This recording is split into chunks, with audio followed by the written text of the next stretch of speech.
watching Fox 35 News Plus, streaming on Fox Local. Well, good morning to you. Welcome into Fox 35 News Plus. I'm Garrett Weimer, and thanks for joining us on this Wednesday morning live on Fox Local and on YouTube. We've got a busy day today on this day after Election Day, where we are seeing a lot of reaction coming into elections here in the Orlando area and also across the country. To that point, let me give you a live look in New York City. This is in Queens. It's actually Flushing Meadows, Corona Park there, where Zohran Mamdani, the mayor-elect of New York City, is expected to speak shortly. We will likely bring you some of his remarks live. His win last night over Andrew Cuomo, the independent candidate, has been getting a lot of reaction, including from Governor Ron DeSantis, who was on Fox News last night talking about the Mamdani win. We have heard a number of Florida officials talking about that and reacting to that, saying they expect an influx of New Yorkers now to come to the state of Florida because of that win for a number of reasons. We have also seen some folks, including the Volusia County Sheriff Mike Chitwood, trying to use it as a recruiting pitch, saying, hey, if you work for the New York Police Department and want to come work for us, you are more than welcome to. So we will we will do our best to get you to those remarks live in New York when they begin, because that is a race that was watched very closely between the Democratic candidate Zohran Mamdani, who is a Democratic socialist, and Andrew Cuomo, a longtime Democrat who ran as an independent in that race. But we are also monitoring a number of races in our own area, including that contentious District 5 race in the Orlando City Council race, where Shan Rose, the interim commissioner who stepped in after suspended Commissioner Regina Hill, after Regina Hill was suspended, and following her indictment, Regina Hill attempted a comeback 52-33. That was the percentage of the vote that Shan Rose beat Regina Hill by, but Regina Hill not conceding in her speech last night and saying she wants a recount. So we'll get into that coming up in just a little bit. It is also day 36 of the government shutdown. We continue to track a lot of impacts in our area, including so many federal workers continuing to work without paychecks right now, as this shutdown has become the longest in American history. More than a month now that this has been going on, and still not a lot of progress in sight. We are expecting, well, just a little bit ago, we heard from House Speaker Mike Johnson, expecting to hear from Democrats later today as well. So we're continuing to track that. We know there are impacts to air travel as well, and also to food banks in the region. Now, Fox 35's Amanda Ruiz was actually at Orlando International Airport today, because there are a number of air traffic controller shortages at the airports across the country. We've seen issues at MCO over the past week on a couple of days specifically, where things were pretty bad there. So nearly 50% of air traffic control facilities are experiencing staffing shortages. That's according to the FAA. Thankfully, as Amanda Ruiz reports, things were running pretty smoothly this morning at MCO, but we do know there is always the potential for those delays. Here's what Amanda had from MCO just a little bit ago. To travel at MCO, that day was today. We saw nearly no delays, no cancellations, and taking a look at the wait times right now, it's been under 10 minutes for a majority of the morning. So overall, just a great travel day. But just a couple of days ago, we saw hour-long delays and some cancellations, and many airports across the country are still dealing with those issues. It's gotten so bad, the U.S. Transportation Secretary is considering shutting down travel in parts of the country. Right now, about 13,000 air traffic controllers are working without a paycheck. Now, even though there's a government shutdown, they are still mandated to work, but many of them are calling out sick, which is causing for flight cancellations across the nation. The FAA is reporting nearly 50% of all major air traffic control facilities are facing a staffing shortage. Transportation Secretary Sean Duffy says right now there are enough controllers to handle the load, but if things get worse, he'll consider shutting down air travel, which could be a nightmare, especially when it comes to holiday travel. People always ask me, is the system safe? And I would tell you, yes, the system's safe, and it wasn't, we would shut it down. we delay flights. We cancel or tell airlines to cancel flights if we don't have enough controllers to effectively and safely manage our skies. But with this shutdown, it would be dishonest to say that more risk is not injected into the system. There is more risk in the system. Now here at MCO, they're still accepting donations from the public for federal employees affected by the government shutdown. Take a look at your screen for drop-off information for both MCO and the Orlando Executive Airport. They're looking for non-perishables, including everyday supplies like canned food, pasta, toiletries, and pet supplies. And also, if you can't make it to those drop-off locations, if you walk into the airport and see this information booth, that's where they're also accepting donations, and they're going to be accepting them all the way till Friday, November 7th. That was Fox 35's Amanda Ruiz. And now I'll give you this live look in New York City. This is Zohran Mamdani, the mayor-elect there. Let's go ahead and listen in as he speaks on the day after winning that election. And it will be led by our formidable co-chairs, former Federal Trade Commissioner Chair Lena Khan, former First Deputy Mayor Maria Torres Springer, United Way President and CEO Grace Bonilla, and former Deputy Mayor for Health and Human Services Melanie Hartzog. Over the coming days, we'll start announcing the leaders who will implement our agenda. People like deputy mayors, who oversee entire areas of government, and the commissioners, who carry out the critical work of city agencies. Some of these people will have familiar names, others will not. What will unite them will be a commitment to solving old problems with new solutions. We will cast a wide net. We will speak to the organizers on the front lines of the fight to improve our city, government veterans with proven track records, policy experts from around the country and the world, and working people who know better than anyone what their neighborhoods need. Throughout this campaign, I have worked hard to be accessible and transparent with New Yorkers. That same spirit will animate this transition and the city hall we build, because New Yorkers deserve a government that they can trust. And on January 1st, when our city celebrates the inauguration of a new administration, let us also celebrate a new era for our city, one that we all feel invested in and whose success we all work to achieve. Now, it is my pleasure to invite Ilana Leopold to deliver a few words. Thank you. Thank you. Good morning. My name is Ilana Leopold, and I'm very honored to serve as the Executive Director of Mayor-elect Mamdani's leadership team. I want to thank Zohran for his faith in me, both on the campaign trail and in this next exciting chapter of this movement. As a third-generation New Yorker raised in Mitchell-Lama housing and educated at CUNY, I bring to this work a deep appreciation for the city's promise and a commitment to expanding it for others. I love the city deeply, and I'm so grateful for the opportunity to help shape its future.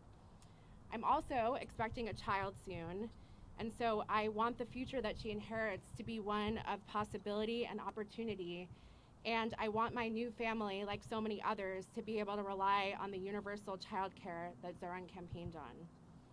I know from firsthand experience that no one will fight harder for New Yorkers than Zohran. He has the vision and ambition necessary to drive down the cost of living so that families like mine can afford to live in the city we've built. I cannot wait to help our next mayor build a government for and by all New Yorkers. Thank you.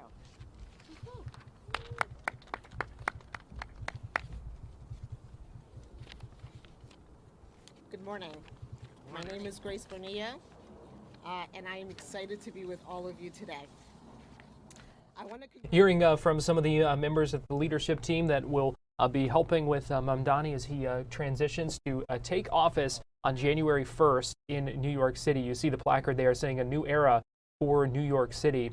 He won the mayor's race last night, and we are in a race that was watched closely here in Florida, but also across the country. We're going to take a break here on Fox 35 News Plus. But we will be right back after this, so keep it here on Fox Local and on YouTube.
watching Fox 35 News Plus, streaming on Fox Local.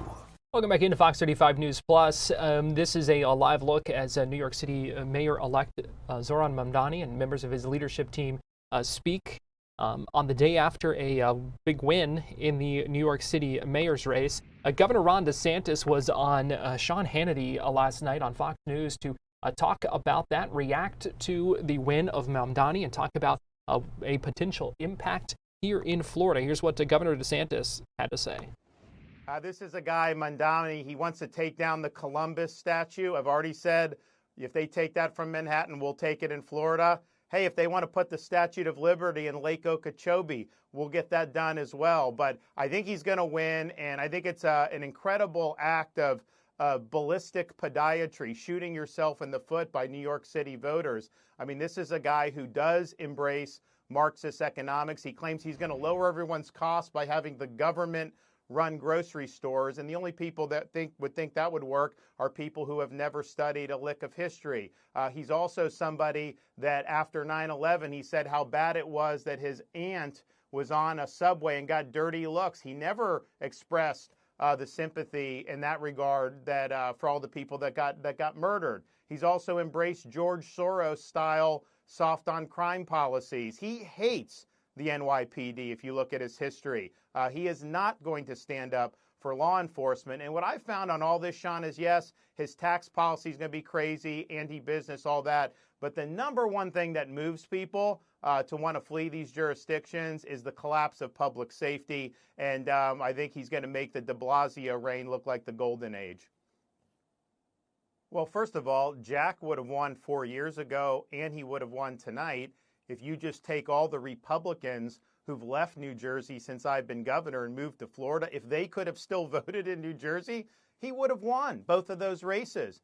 Same thing with New York City, maybe not a Republican, but, Giuliani would not be able to win with this electorate the way it is now. Because what happens, Sean, is a leftist politician gets in, whether it's destroying a state like California, Illinois, New York, whether it's a city like New York City or Chicago. And the people that it tends to drive off are the center-right voters. And so when they leave, the resulting electorate is actually more liberal. That's how you go from Lori Lightfoot to Brandon Johnson in Chicago, which is digging the hole deeper. That's why you've gone from 8 years of de Blasio, now leapfrogging here 4, to have Mandani, who's even going to be worse.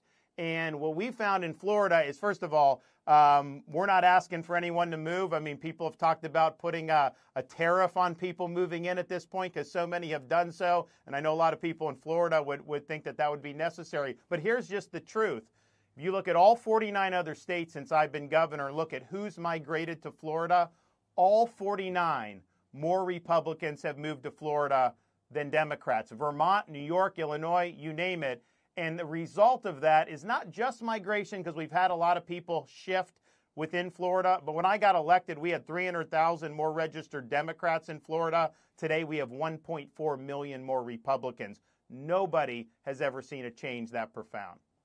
Governor Ron DeSantis last night on Fox News. I'm going to give you a live look right now in Louisville, Kentucky, where we expect an update shortly on the deadly plane crash of a UPS plane shortly after takeoff from Muhammad Ali International Airport in Louisville. We know 9 people are dead right now. That number is expected, unfortunately, to go up, according to officials. So we will take this news conference and listen in on that live when it begins. We expect that to be any minute now, and an update on the situation there. Certainly a story that is getting a lot of attention, and deservedly so. Some of those images out of Louisville, just striking to see those large plumes of heavy black smoke after that plane crash. Another thing we are monitoring, a national story at this hour with a lot of potential impacts. The Supreme Court hearing oral arguments right now from the Trump administration in this case over tariffs. We know the president has called this one of the most consequential cases that the Supreme Court has heard in recent history.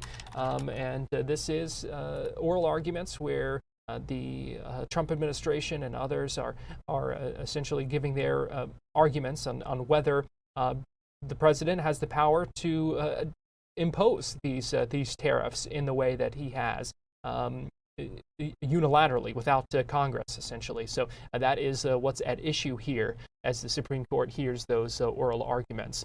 We are going to take a quick break here on Fox 35 News Plus. We've got a lot more coverage to come, so we hope you keep it right here on Fox Local and on YouTube, and we will be right back.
You're watching Fox 35 News Plus, streaming on Fox Local.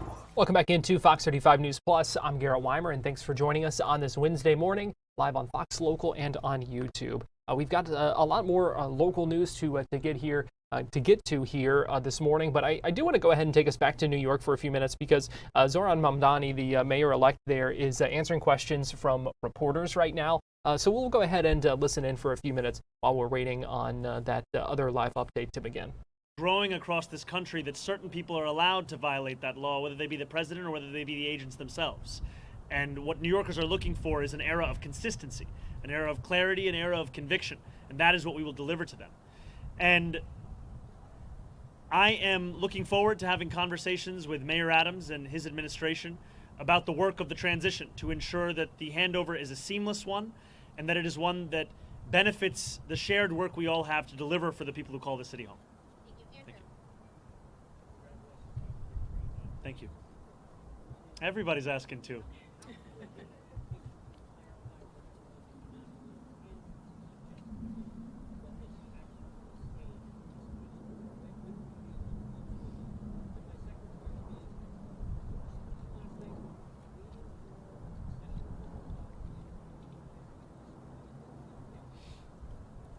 I've made my intention clear to retain Commissioner Tisch, and I look forward to having conversations with her on that very subject.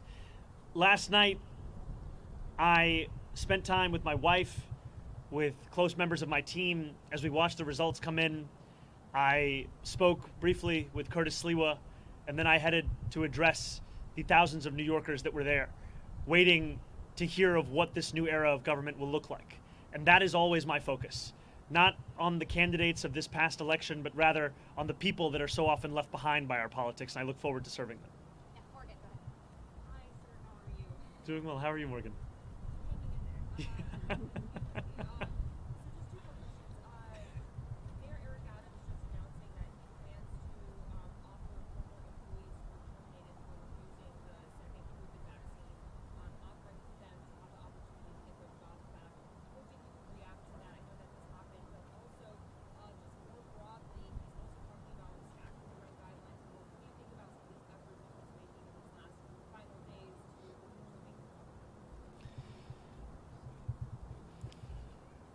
The mayor is seemingly unsatisfied with a record of raising rents by more than 12% on more than 2 million New Yorkers, and has gone so far as to consider appointing someone to the Rent Guidelines Board who is known for being a star, I think, on a show called Selling New York.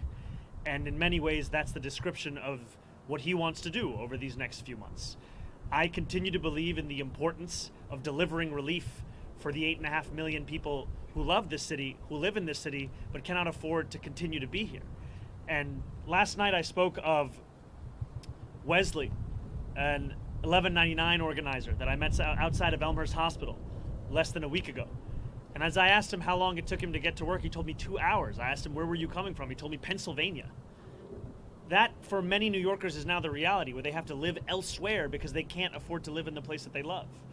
And that has to be our compass in guiding the work that we do to ensure that we can make this a city that is livable and make this a city that finally turns the page on an era of big money and small ideas.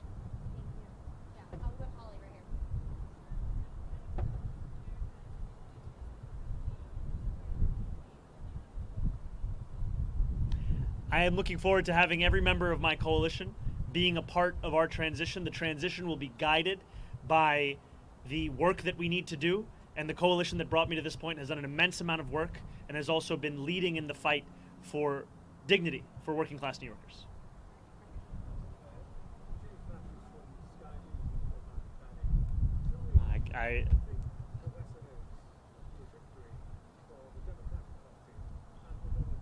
Well, first I just have to say I've spent many days in my youth watching the transfer window close, final hours on Sky News, so it's a pleasure to have you here. Yeah, I'm an Arsenal fan. I have to be honest, when you said you were from Sky News, I just got very excited. Could you repeat the question one more time?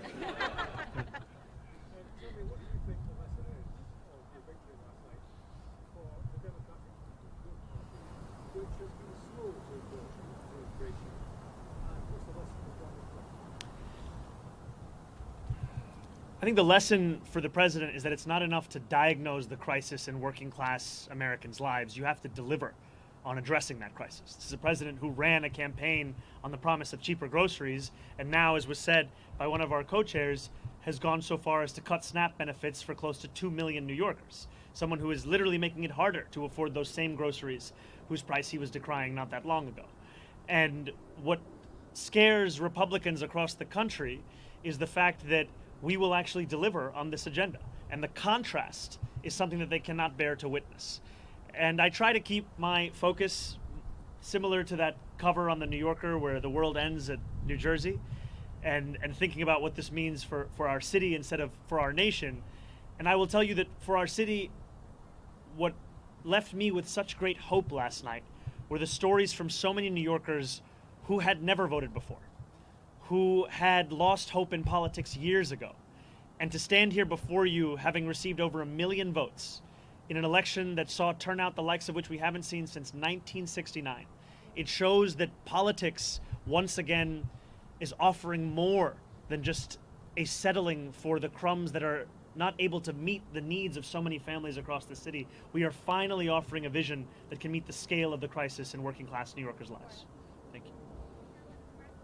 Thank you very much. Please.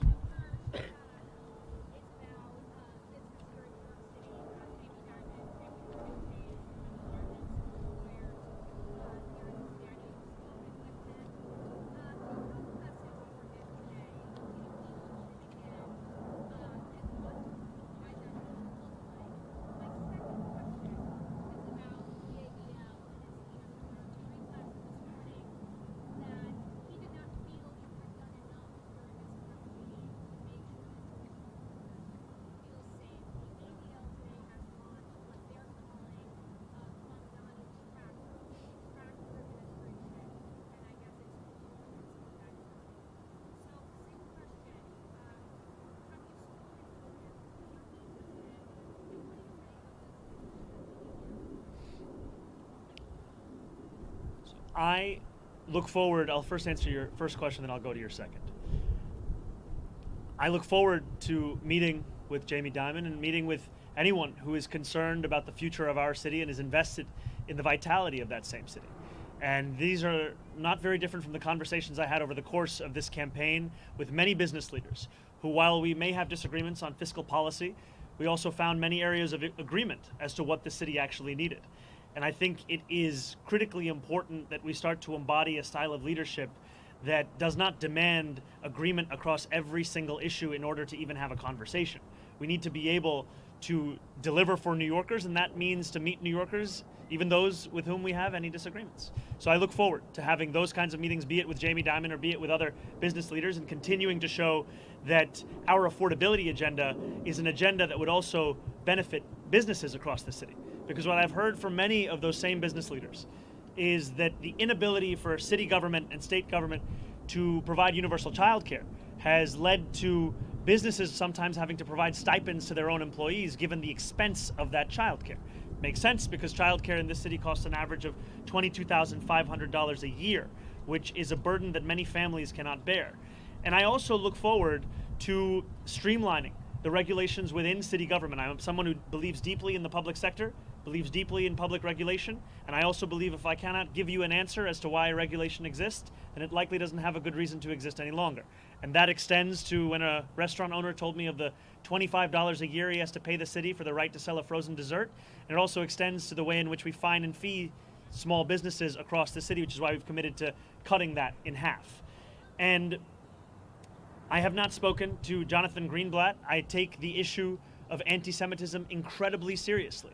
And last night in my speech, I spoke about how my city hall will stand steadfast with Jewish New Yorkers in fighting the scourge of anti-Semitism across the city and making that clear in the actions that we deliver on from January 1st. And I look forward to working with Jewish leaders across this city, whether they be elected officials, whether they be rabbis, whether they be community leaders, to deliver on the promise of not just protecting Jewish New Yorkers, but celebrating and cherishing them in this same city.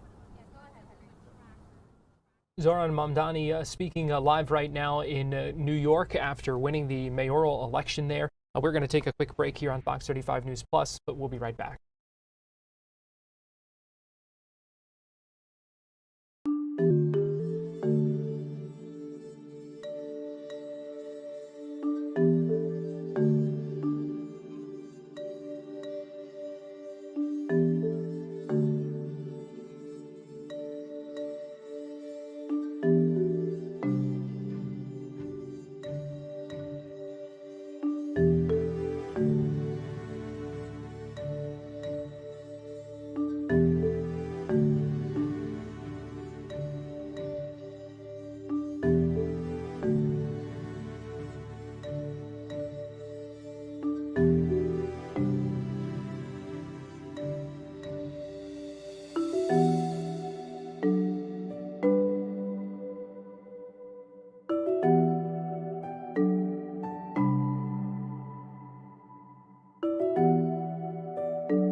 You're watching Fox 35 News Plus, streaming on Fox Local. Welcome back into Fox 35 News Plus. Another big national story we're following today, that the deadly plane crash in Louisville, Kentucky, where 9 people were killed, 11 others injured after a UPS cargo plane crashed and exploded after takeoff.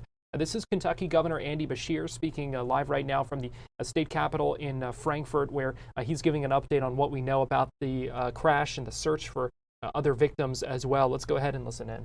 Zonton, Mount Washington, Nichols, Lebanon Junction, Southeast Bullitt, LaGrange, Simpsonville, Lexington Fire Department, Bardstown, and Shepherdsville Fire Department. In addition, extra foam to fight the fire came from the Lexington Airport, from CVG, and from Bardstown. In total, over 50 trucks responded. Again, a surge of resources to respond to a very significant explosion and fire. But what that does is it means that all of those available resources are pushed to the site. But through careful planning and through more efforts, we made sure we backfilled the departments that were at the scene. So we want to thank the following fire departments for backfilling to make sure that everyone else was protected during the surge of resources. We want to thank the Vine Grove Fire Department, West Point, Simpsonville, Shelby County. I want to thank other first responders that include the Kentucky National Guard, Kentucky Office of Homeland Security, Louisville EMA, the Airport Police Department, Louisville Metro Police Department, Jefferson County Sheriff's Office, St. Matthews Police Department, Shively Police Department, Kentucky State Police, Louisville Metro EMS, the Metro Sewer District, Louisville Gas and Electric, Kentucky Emergency Management, Kentucky Emergency Management Urban Search and Rescue Task Force 1, Kentucky ERC-ERT, the Jefferson County Emergency Management, the Jefferson County Coroner, the National Weather Service, the FBI, and there are more. There have been over 200 first responders that were on the scene last night, and there is a significant amount of resources in the search and rescue, and ultimately what is probably by now the recovery effort that is occurring.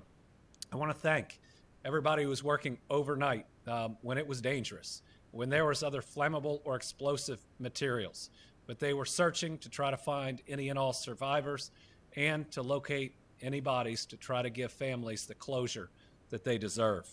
As of this time, we can confirm that there have been 9 fatalities, but I'm now fairly confident that that number will grow by at least 1. We hope it doesn't grow by too many more. I believe by this afternoon we'll have a pretty good grasp of both the number of fatalities and, if there are any, the number of missing persons that we're still looking for. Remember, there's a Victim Family Reunification Center at the Louisville Metro Police Training Academy, which remains open. That address is 2911 Taylor Boulevard. As of last night, there had been 16 different families there. I think the mayor's providing an update where that number may now have shrank. At least information I'm getting is those families may not line up with the hospital patients, which means we've got to continue to search that site, hope and pray for the best, but know there may be more loss of life that we're going to learn about today. 2 businesses were directly impacted: Kentucky Petroleum Recycling and Grade A Auto Parts. Thankfully, a local restaurant that is right there that we had great concern would be impacted and we would lose whoever was in it, was missed and now is helping the search and rescue. We're grateful for them. Another blessing is this plane could have potentially hit the major Ford factory or the convention center. Those are all close by and did not. The radius for the shelter in place has been significantly reduced. Louisville Metro is putting out guidance to residents and businesses immediately around the crash site to not consume water. EEC, the Energy and Environment Cabinet, is working closely with the city on this. Other areas are safe. Now, if you are in the suburbs, if you're in other parts of Louisville, you are as safe today as you've been any other day. The air is fine, your water is fine, but that immediately around the crash site, we're just trying to be very careful. In new news today, following yesterday's events, I'm declaring a state of emergency to help us deal with this plane crash. It allows us to move resources more quickly through emergency management and the Kentucky National Guard. It allows state resources to be used also through our agencies to be readily available, including disaster resource management, expenses related to response, and more, as well as reimbursement. It's going to help to make sure that groups that are already limited in terms of their funding can get some immediate or short-term help as they wait for reimbursement for the costs that they've expended. Additionally, I've taken action to establish the Team Kentucky Emergency Relief Fund to help those affected by this terrible event. The URL for this site is going to be on the screen. Similar to previous storm disaster funds, every dollar donated will go directly to those affected. In fact, what we've done is we've gone and amended the Team Kentucky Storm Relief Fund to now allow families impacted by a disaster like this to also benefit from the generosity of Kentuckians. Remember, the first thing that we pay for out of these funds are funerals, so that in a time of grief, nobody is worried about that. In Kentucky, we grieve together and we support one another. Donations will help pay for funerals and for response, recovery, and rebuilding. All right, while Kentucky is responding to this crisis in Louisville following yesterday's deadly plane crash, we must also remember the challenges that our families are facing due to a lack of SNAP benefits brought on by the Trump administration. Kentucky Governor Andy Beshear speaking, was just giving an update about that scary situation, and you see the video there. I talked about the striking images just from the plume of smoke after the explosion of that plane. 9 people killed. That death toll could rise. The governor saying they expect it to go up to 10, hopefully not any higher than that. They have been searching for other missing people, other victims, potential victims in that area. There's been a shelter in place in that location as well, as just because of some of the concern that has dwindled as well. So they are making progress in that investigation and in that recovery effort after that deadly plane crash. We're going to take a break here on Fox 35 News Plus, but we'll be right back after this.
You're watching Fox 35 News Plus, streaming on Fox Local.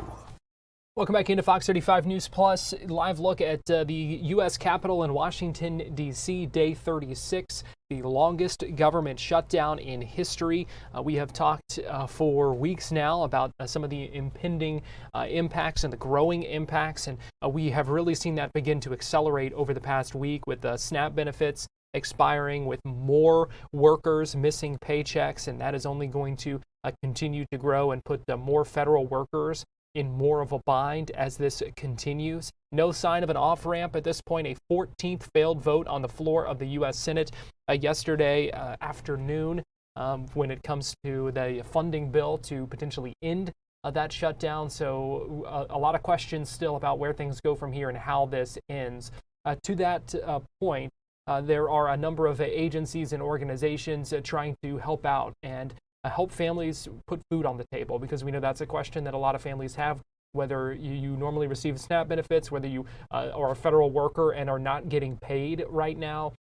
And Volusia County is one of the areas where they are having a big food drive this weekend at Daytona International Speedway, looking for volunteers, looking for donors, and giving that food distribution on Sunday. But they're not the only place. There are a number of resources around Central Florida here that is helping out and also looking for help if you're in a position where you can help right now. Fox 35's Marley Capper has more on those efforts around Central Florida because of the questions over what happens next for so many families. To both of you, well, we know that food banks across Central Florida have really been stepping up to try to feed families. They've been packing boxes of food, they've been handing out vouchers, but they're not sure how long they can keep it up, especially without federal funding and without SNAP. For every one meal Second Harvest Food Bank in Orlando feeds, they say SNAP benefits feeds 9. We don't have enough food. We've got lots of food moving through here, and that's the good news, but it's nowhere near enough to even approach meeting the need without SNAP. People in need can use their EBT cards to buy food at deep discounts at United Against Poverty. But for now, many are still waiting for the government to add money to those accounts. We spoke with one woman who didn't want to show her face on camera, but says she has 3 young children to feed. Right now, I don't have anything on my EBT card, and I don't know when it'll be loaded again or when this shutdown will be over. And in Volusia County, about 38,000 families are on SNAP, and the sheriff's office is trying to help them put food on the table by hosting a food drive this weekend. Sheriff Mike Chitwood says the community has to come together in times like these. I just think this entire thing is unfair to benefit a political agenda, whether you're Democrat or Republican, and the people are suffering. It's just not fair. The sheriff's office will be collecting donations on Saturday from 9 to 5 at the Daytona International Speedway. You can enter the Sunco Gate off NASCAR Drive to make a donation. Then on Sunday at the same spot, the sheriff's office will hand out the food from 11 to 5 or as long as supplies last. Now, people must bring their SNAP card and government ID when you pick up the food. Again, Second Harvest Bank and United Against Poverty are also taking donations. They need all the help they can get right now to feed families, whether it's your time, donating food, or donating your money as well. Speaking about feeding people, right now today, in about an hour and a half, we're at Northland Church in Longwood. They'll be passing out food from 9:30 until about 12:30 this afternoon. So if you are in need, make sure to come down here today. Fox 35 Storm Team meteorologist Brooks Garner joins me now. And Brooks, it's sounding like a broken record, but another beautiful day out there. It's almost getting boring, but it's a boring I like. A good boring. It's a good boring. Yeah, we don't want excitement. We want boring and perfect, but it's not going to last forever. All good things come to an end, and well, it'll be a brief end, but there will be an end next week. It'll get cold for a day. So let's get right to it. We've got a lot going on. First off, just beautiful view of the beach. And we're in the king tide season, so when the tide is up, it is up all the way. There's no beach, and right now tide's going out, so there's plenty of beach to enjoy just over the next several days, like for the rest of this week. If you go to the beach, because it's going to be beautiful for that, make sure you check the tide schedule just to make sure there's beach to go to. Here's what's going on. Don't worry, the moon and the earth are not crashing. It's just that the moon is closest in its orbit to the earth since about 2019. Now, every year, it gets complex, but every year the moon has various distances it orbits from the Earth, and every year about this time it comes closest. It's called the perigee, so we're there during this week. The full beaver moon is also a supermoon because it's a perigee. It's close. A faraway moon is called an apogee. That's when it's really small sometimes in the early summer, late spring. But when it's at the perigee, it's closer to Earth, so it amplifies the tides. There's more of a gravitational pull. And it happens to be the closest in that orbit by about the widths of 2 Earths. just so you know, it's about 30 Earths away. So it's pretty far away. It's about 221,000 miles away. But it's about 2 Earths closer, so it'll look about 30% brighter, 14% bigger. It'll have a little bit more pull on those tides tomorrow. There could be erosion during times of high tide, especially in those freshly beach-nourished areas where they nourish it with offshore sand to try and build the beach up. Sometimes it can be more granular, more coarse, and more susceptible to be chewed away by those waves as they lap up to shore. Otherwise, we've got partly cloudy skies, some clouds coming in from the southern Gulf as well as the Caribbean ahead of some warmer air this weekend. Building heat before the cool down next week, and a beautiful lunchtime hour here in Orlando with highs pushing 82 degrees this afternoon, 83 in Bushnell and 80 in Titusville.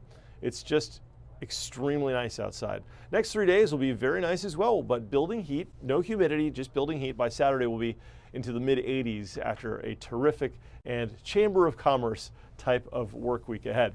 Now this weekend, as we look at the big picture, you see the cold front there.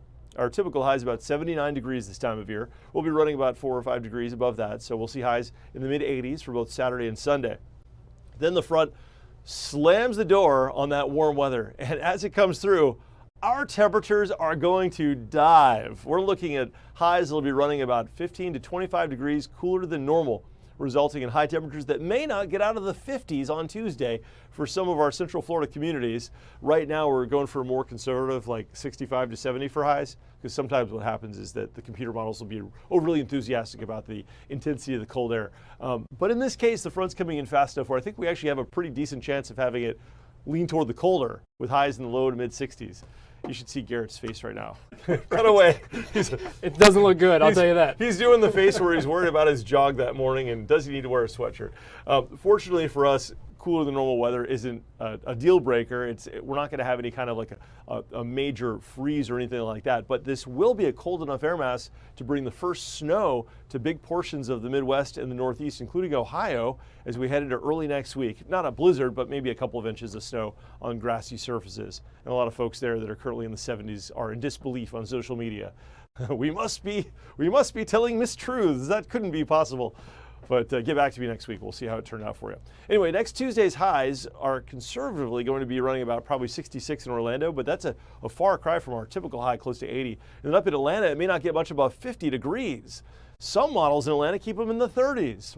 So this is pretty extreme, right? Now, the good news, if you like the warmer weather, is that this will only last for a day or two before it warms back up. But check this out, by Wednesday morning, a week from now, we may be looking at Florida's first frost and freeze, north of I-10 especially, but in reality anywhere near the Big Bend and in Tallahassee away from the Gulf. These numbers are too high, I think. I think we'd be more like 32, 33 in Tallahassee. Cross City more like 31, 32. So it'll probably be a light freeze west and north of Gainesville. But yeah, that's going to be cold for us on a Wednesday morning. This weekend we have the Electronic Daisy Carnival. It's a rave, and it goes on for days. It's all about that electronic music, you know. 86 degrees Friday, 85 Saturday, but then Sunday, well, Sunday it's going to cool down. There's a shock. You're going to want to make sure you have a sweatshirt on Sunday, especially at night as the concert kicks off. All right, let's go to the 7-day forecast. So beautiful weather for at least the rest of this week, and then just as we turn the calendar to next week, you know what, Garrett, let me back this up, that EDC. Mm-hmm. I have to admit my map was flawed. That front's not coming through until Sunday evening, so it'll actually be pretty good for the concert Sunday. I said bring a sweatshirt, but let me undo that, and talk about how Monday will be the start of that cooler weather. I was looking at that thinking, did that change? But no, it hasn't. Indeed, the front still comes through Sunday night. So we may see the only fly in the ointment for the Electronic Daisy Carnival Sunday might be a few showers coming through in the evening, but it doesn't look to be anything too intense. And then Tuesday happens to be Veterans Day. Again, optimistically going for a high of 68, but it may be so cold that we don't get out of the 50s for some communities, and maybe we're stuck in the low to mid 60s for Orlando. Not record breaking, but not far from it. So it's going to be a noticeable change. I looked up the records. I thought, this is got to be record breaking all over social media. We've got the memes going with the penguins and the snowmen. Right. No, it's not going to snow. It's not going to be Antarctica. And it's too far to go as far as saying it's going to be record cold. But it is November, and this is the time of year that we can get these slamming screen door type cold fronts where all of a sudden, like, you're outside and it's cold. And what happened? Yeah, I'm getting a shiver just talking about those low temperatures and the highs in the 60s. I mean, the high will feel pretty good, a little chilly, but it's those lows without that warm up that is gonna get us. The wind will be blowing, and it's not like the north where the humidity is really low, so it's not muggy, but there's still a little bit more moisture, so it makes it feel a little bit colder than otherwise. People up north are laughing, and we're like, oh my gosh, the 60s, but I mean, for us, that is going to be a big change. Yeah, Fox 35 Storm Team Meteorologist Brooks Garner, we appreciate you joining us. My pleasure, thank you. We're going to take a break here on Fox 35 News Plus, give you a live look at downtown Orlando on this Wednesday morning as we approach the noon hour. Keep it here on Fox Local and YouTube, and we will be right back.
You're watching Fox 35 News Plus, streaming on Fox Local.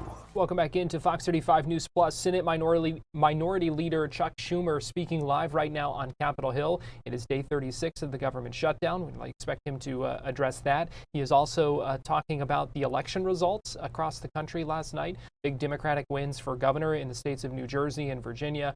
Of course, the Democratic mayor elected in New York City as well. But Schumer just moments ago talking about the Democratic wins across the country in those high-profile races, calling them a repudiation of President Trump and his agenda. Also talked about the tariffs and the issue of affordability. Let's go ahead and listen in as Chuck Schumer speaks live right now on Capitol Hill. Into the country to the other. That's not my opinion. Guess whose opinion it is? That this shutdown is hurting Trump and the Republicans. Trump himself. Here's what he said. This is his words. The shutdown was a big factor, negative for the Republicans. That's what he said about the elections last night. Comes right from him. He knows it. And when Leader Jeffries and I met with Donald Trump in the White House a month or so back, we told him this was going to happen. We warned him that if he didn't do something working with us to address the health care needs of America, and instead insisting on no negotiation with Democrats, that was a recipe for disaster for the country, and it would come back to haunt him. Last night should make it clear to Republicans that they simply cannot continue to ignore not only us, but the American people for the good of the whole country. So again, Leader Jeffries and I this morning demanded that Donald Trump sit down and meet with us to address the health care crisis. Anytime, anywhere, any place, we're ready to meet with him. It's time to sit down and negotiate with Democrats to bring this Republican shutdown to an end and address the health care crisis. But if Donald Trump were smart, he'd recognize the election results for what they are. And at least this quote indicates he may. What are they? What are these election results? They're a bolt of lightning and a wake-up call to Donald Trump to start working with us to end this crisis. The takeaway from last night was unmistakable. Democrats swept in states across the country, red and blue alike. Democrats won in New Jersey by an astounding margin. In Virginia, in Mississippi, in New York, in Pennsylvania, in Florida, in statewide elections, in citywide elections, and in local elections. From school boards to state houses, voters sided with the party that's fighting for them, the Democratic Party. Let last night ring like a siren in Republican ears. The American people are tired of Donald Trump in his willy-nilly policies, raising their costs and just helping his very wealthy friends. The American people are tired of Donald Trump raising health care premiums, ignoring working people. So the way forward is simple. To Donald Trump and the Republicans, work with Democrats, work to end your shutdown by meeting with us and addressing the health care crisis. The American people have spoken. It's about time the Republicans finally listen. Okay? I am ready for your questions. Yes, this gentleman right here. I didn't recognize him, so I figured I'd call him. Thank you, Leader. What do you say to Republicans claiming you waited until after the elections to reopen the government? Getting past these elections part of your... Give me a break. We've been trying to meet with Thune and Johnson since late July. We've been trying to meet with Trump since September, and they've said no. We're not the ones waiting. They are. But maybe this election is a wake-up call to them. Yes.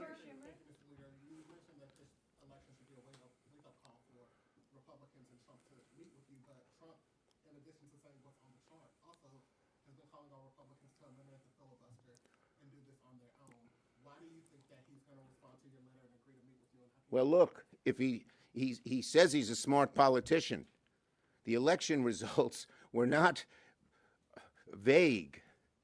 They were not unclear. They were a lightning bolt. Trump, America doesn't like what you're doing. Change course. Yes.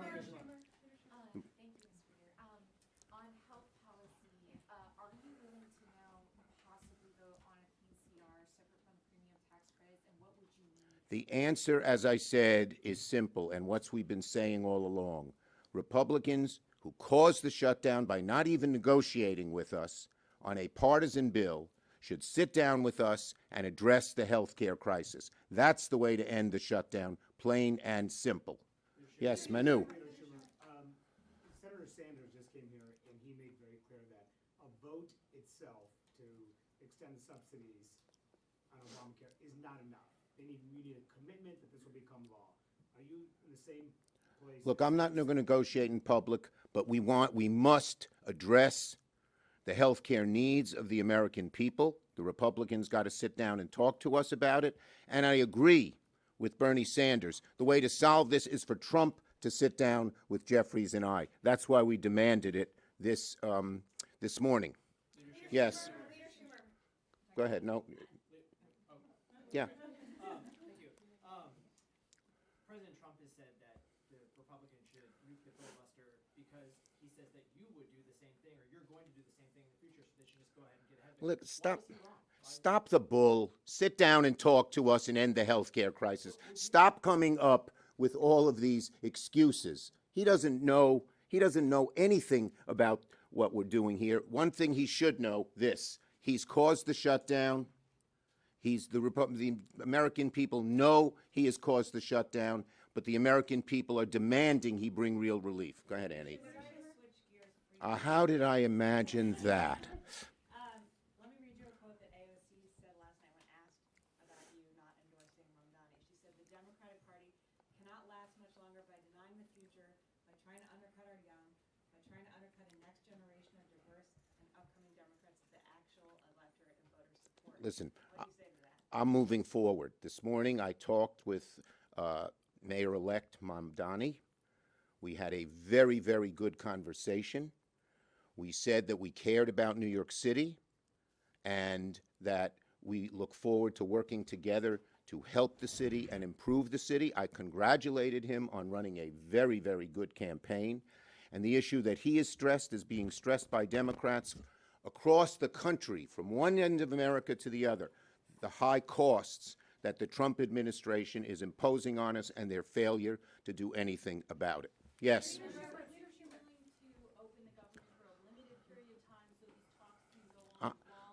Look, I'm not going to negotiate in public, but the bottom line is simple. The election has, the American people have spoken. End the shutdown, resolve this healthcare crisis, sit down and talk with us. We've been saying it for a long time, but that is becoming obvious even to Republicans, even to Donald Trump, who's often a very stubborn guy. Yes.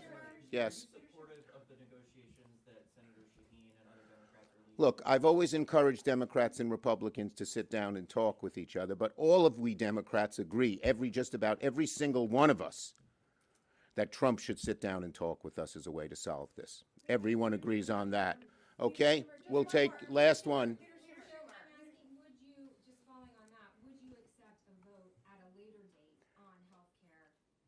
I'm not negotiating in public, but I told you what the answer is. The answer is to sit down and talk to us. This election is clear as a bell, and I think it's going to affect Trump, and I think it's going to affect the Republicans. They can't, if they put their heads in the sand about this election and continue on their same path, their shutdown, their inability to help people with health care, tariff, and other costs, they're going to be in big trouble. And that's why I'm, feeling, look, this is just a battle. We have a long war to fight. But the war we're fighting, the electorate supports, which is bring our costs down. Trump promised to do it on day one. Costs are going up. Tariff costs dramatically up because of Trump. Electricity costs dramatically up because of Trump. Healthcare costs dramatically up because of Trump and the Republicans. 3 times they refused to extend the ACA credits. Thank you, everybody. Chuck Schumer walking away after answering a number of questions, speaking with reporters. The big takeaway here, talking about the election results, hoping that spurs on some changes in the positions of Republican leaders and the president as the government shutdown continues. It is day 36, and we heard Leader Schumer talking about Democratic leaders himself and House Minority Leader Hakeem Jeffries demanding a new meeting with President Donald Trump to try to spur on negotiations to end the shutdown, fund those health care subsidies that Democrats have been talking about. We're going to take a break here on Fox 35 News Plus, but we'll be right back after this.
You're watching Fox 35 News Plus, streaming on Fox Local. Welcome back into Fox 35 News Plus. We are now seeing officials in Louisville give an update on the deadly plane crash that killed 9 people, injured 11 others. We just heard from the Kentucky governor a little bit ago. You see an official speaking right now, handing it off to Louisville Mayor Craig Greenberg, also Congressman Morgan McGarvey there on the right, who we expect to hear from as well. Let's go ahead and listen in. About their loved ones. I know there are simply no words that can undo what happened, that can provide true comfort at this moment with lack of information and pain that you're feeling. But please know that everyone in Louisville, myself, all levels of government across the state, the federal level, we are all here for you. We are here to support you, to provide you with the resources that you need. People are working right now to get you the information you're seeking as quick as we possibly can, and we will continue to stay with you. This is not something that will go away overnight. We know that your pain will continue for days, months, years ahead, and so we are here to support each and every one of you. I was there last night at the Family Reunification Center to try to provide some comfort to families who are looking for information, and we're continuing to work every day. Also, to the rest of our city, no one should have to deal with tragedy alone. Whether you're the family member of someone who is still missing or have been notified as a victim of this crash, whether you're part of the UPS family, whether you know people who are part of the UPS family, everyone in our city, I know, has been hurt by this tragedy. And so we have resources available directly for the victims and for others throughout the city to help. And that's where I wanted to start today. First, if you're still looking for information about a loved one, please go to 2911 Taylor Boulevard. That's the LMPD training facility. That is where we have members of the LMPD Victims Unit, where the Red Cross, 7 counties, and other resources are available for families of individuals who may have been victims of the crash. Beyond just the families, again, know this is an incredibly difficult time and trauma impacts everybody differently. There are resources available throughout the entire city to provide help to individuals who are struggling to process this tragedy. If you feel like you have an emergency, a mental health emergency, please dial 988. 988 is a national number that can get you a mental health professional and some assistance to deal with your grieving, with your pain, with whatever you are dealing with. If you have a non-emergency but you would like to still speak with a mental health counselor, please reach out to our Office of Violence Prevention that has trained mental health professionals waiting to assist you. That phone number is 574-6949. Additional beyond those resources, JCPS is out today. We know that there are families across our city that are struggling with hunger, with lack of food right now as a result of SNAP benefits being cut off, other issues in this challenging time. If you are in need of food today, if your kids are in need of food today because they are not in school, please reach out to Dare to Care at 966-3821. 966-3821. And also, as the governor just announced, we're not going to go over everything that the governor just provided in his briefing that he just made from Frankfurt. He is now headed towards Louisville to join Congressman McGarvey and me here shortly. We will not repeat everything, but I do want folks to know that we are working with Governor Beshear and his team on the relief fund for families of victims of this. We've had an outpouring of support already from local companies, local foundations, and individuals to ask what they can do to help. And so we're going to all partner on this together to support them. That's the Team Kentucky, Team KY Emergency Relief Fund.ky.gov. There's going to be more information put online about that if you're interested in supporting the families of the victims. A few other items on public safety. As we mentioned this morning, the shelter-in-place radius has been reduced to a quarter mile, and we will continue to reduce that as soon as we're confident that it is safe. Can continue to try to shrink that throughout the day. Air monitoring continues to go on around the crash site and around the city, and all residential water service is safe to drink. Everyone's water is safe to drink unless you have been specifically reached out to by the Louisville Water Company giving you an advisory. You should feel comfortable that your water is safe to drink. LG&E is getting power back on to those non-affected areas outside of the crash site. Right now, last I heard, there were 135 customers still without power. Also want to talk about drones for a minute. Right now, there's a temporary flight restriction that's been put in place by the FAA surrounding the crash site. There's no reason for any drones from private individuals or other organizations to be flying right now. They could get in the way of our recovery operations.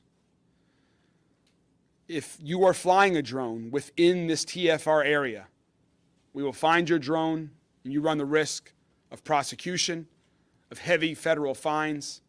Please do not be that person that is getting in the way of our recovery efforts. Give our first responders, give the NTSB, give everyone the opportunity to deal with that site, and please don't use drones right now in that restricted airspace. Congressman McGarvey and I have been in touch since the first moments after this happened. I also want to thank Robin Taylor from Senator McConnell's office here. We've been in touch with Senator Paul's office, with Congressman Guthrie's office.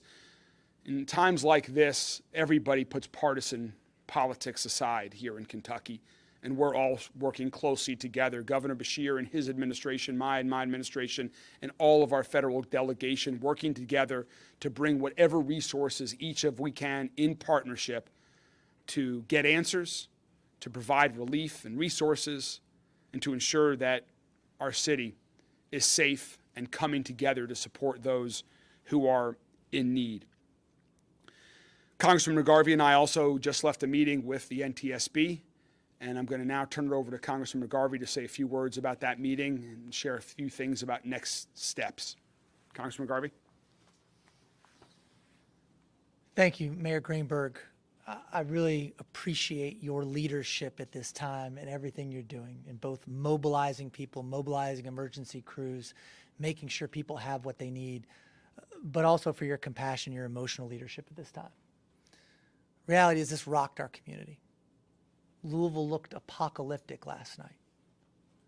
The images of smoke coming over our city, of debris falling in every neighborhood, people trapped in their homes, for the families who lost someone who won't be coming home. This is awful. This is not something you think happens here.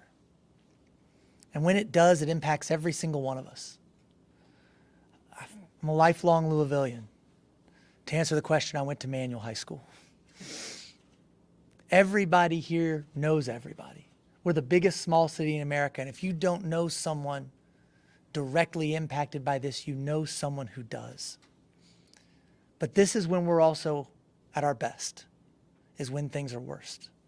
And we come together. And I can tell you, we're all working together. The mayor's office, the governor's office, Senator McConnell's office, Senator Paul's office, Congressman Guthrie's office, the entire delegation. We are bringing the full resources of the federal government to bear on this tragedy, to make sure that we get answers as quickly as possible, but also, and I stress that those answers are correct. And it can be frustrating. We all want to know what happened right now. We've seen some of the images online, and there's a lot of internet sleuths. The NTSB is here. They have a full team. What does that look like? 28 people from the NTSB are here on the ground, plus the support network back in Washington, D.C. They are going to analyze absolutely every bit of what happened. We're talking about everything that is man-made, that is machine-made, that is environmental. The NTSB is going to go over with a fine-tooth comb. They are partnering with the Red Cross. They are not only investigating the crash, they are providing direct assistance and communication with victims' families. We are thrilled that they are here. It's going to take a little while, but we will work with them, with everybody involved, to make sure that we know what happens in this instance. There's so many stories of loss. There are also so many stories of bravery. I said last night Louisville looked apocalyptic, awful. And a plane, we know it was a plane, we know it was taking off to Hawaii, we know how much fuel was on board. And when it crashed and that fuel spread everywhere, I had someone tell me it looked like it was raining oil in Louisville. But the Oklahoma Fire Department, it's their jurisdiction. And Chief Little, you and your firefighters did not hesitate. You put your gear on, you got in those trucks, and you raced head first into a truly apocalyptic scene without regard to your own safety or well-being, to do what you do best, to protect our community. Every single one of your firefighters was out last night with the hundreds of others from not just across our county, but across our state. We are extremely grateful for your bravery. We're extremely grateful. This update continuing live in Kentucky right now. We're going to take a quick break here on Fox 35 News Plus, but we'll be right back.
You're watching Fox 35 News Plus, streaming on Fox Local.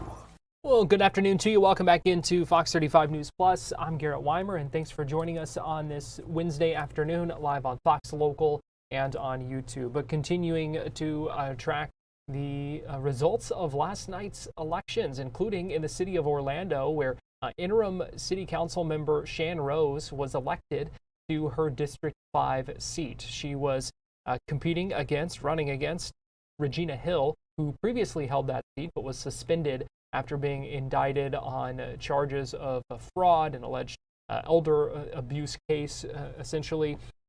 She won 52 to 33%, and she was on a Good Day Orlando this morning to talk about her plans for District 5 now that she holds that seat and was elected to that seat last night.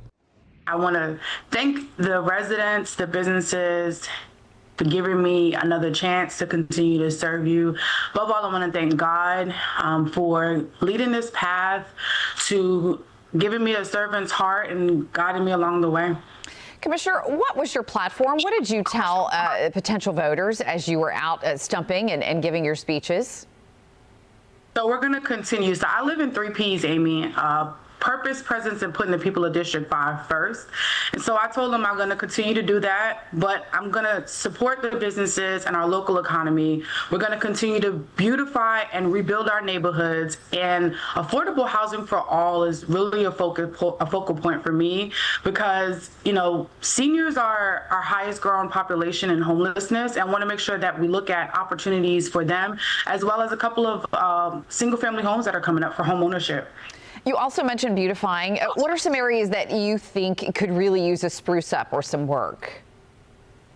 So we're actually doing that. So the Harleston Estates community is getting over $20 million in renovations when it comes to sidewalks and some drainage improvements. We're going to continue to do those across the community with our ADA plan. So we've got a lot of ADA sidewalks that we've installed.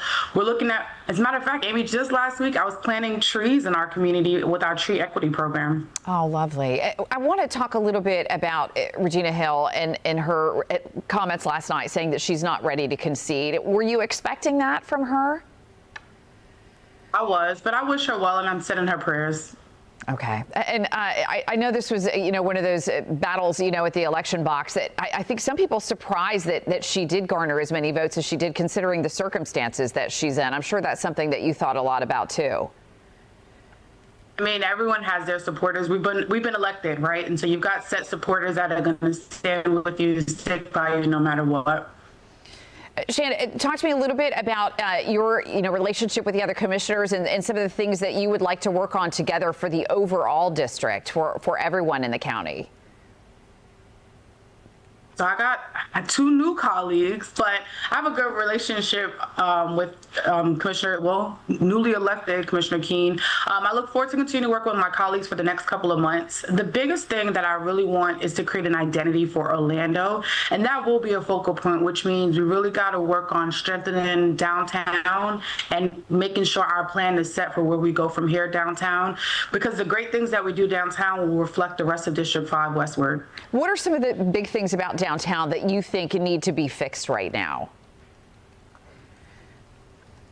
So last night I mentioned it. I'm grateful that we had a successful Halloween this past weekend. And so continuing to work with our businesses, OPD, and figuring out from especially our residents as well, what do you all want to see and how we can work together to bring them those things here. That's District 5 Commissioner Shan Rose, who has been the interim commissioner and now commissioner-elect again as well. In that interview, you heard Amy Caulfield mention some of the comments from Regina Hill, who has not conceded the election and wants a recount, wants the canvassing board to verify voter registration signatures as well. Here is some of what Regina Hill spoke about last night to our reporters. There's a high calling. Yeah, that's right. This was a tough one to overcome. It was one of the dirtiest campaigns you ever seen. Yeah. But once God vindicates me, and once the legal system vindicates me, I believe my beloved community would say, we do want to continue with you. When you saw the results, how'd you feel? I didn't feel any kind of way. I was 1%, considering all that I've gone through and all the media and all the 2 years of saying I'm a thief, I'm a criminal, I'm an elderly abuser. I think we did pretty good, but I don't think it's over yet. There's still some questions I'm going to be asking the canvassing board and checking the ballots, so it's still a close race. I'm not going to concede tonight, but after I review all the ballots that came in, the signatures, then we'll concede. But I feel pretty good about the election. Hey, listen, I didn't come in last. Considering all of the false allegations that have been levied against me, it's a great campaign. People came out, overwhelming support of Regina Hill. Felt a little short, so we see right here, but we only need 50%, so we'll see what tomorrow holds. Do you feel like the allegations were the reason why you lost tonight? Well, of course, I won by 73% against the interim commissioner the last election. So to only fall short on 1%, I'm certain the allegations weighed heavy on many of the voters' decision. You know, when you, for 2 years, consistently in social media and print media, and of course television media, to overcome those hurdles of consistently being called a thief, a fraud, abuser, you know, I'm certain weighed heavy on the voters' mind. All the way up until today, I woke up at 6 o'clock, and when I left the house at 6 and at noon, it wasn't talking about the candidate Regina Hill or the work she done. It led me off with stealing $100,000, forging a document, being indicted, and those things. So, you know, it was a heavy lift. I tried. 1% isn't bad considering all those false allegations. So I'm pretty, you know, I'm proud that I still decided to run for my community, not for power, but for the purpose of this community. A lot of people supported me. A lot of people are praying, and there's still hope. What's next for you? What's next for me? Of course, tomorrow morning to verify the ballots that came in and the signatures. There was a major ballot dump of 500 ballots in one day on October the 30th. I'd like to see where those ballots came from, where they were mailed from. Did they come from individual homes or a mailbox or a post office? So there's still concerns that me and my team have about this vote by mail. We know Sandra Lewis was in a major ballot harvesting crime here many moons ago. That was her campaign manager. She's always in the middle of something. So we need to see what happened there. There's been some accusations of some nefarious activity. So we'll look at that a little further. Allegations and accusations leveled by Regina Hill after her losing night. Here are the numbers that we've got live on fox35orlando.com right now. You can get all the election results for those races in our area, including this Orlando City Council District 5 race. You see about 2,200 of total votes cast. 1,225 of those votes went to Shan Rose, 52%. Regina Hill got 773 votes, that's 33%. And then Lawana Gelzer, a community advocate who was challenging in that race, she won about 365 votes and got about 15% of the vote. We're going to take a break here on Fox 35 News Plus, but we'll be right back after this.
watching Fox 35 News Plus, streaming on Fox Local. Welcome back into Fox 35 News Plus. I'm Garrett Weimer, and thanks for joining us on this Wednesday afternoon, live on Fox Local and on YouTube. Want to let you know a couple of things that we are standing by and monitoring for this afternoon. Around 1 o'clock, we expect to hear from State CFO Blaise Ngolia, delivering some immigration enforcement check to law enforcement agencies, part of the reimbursement and the grants that they have been receiving for their work as part of those 287G agreements with the federal government.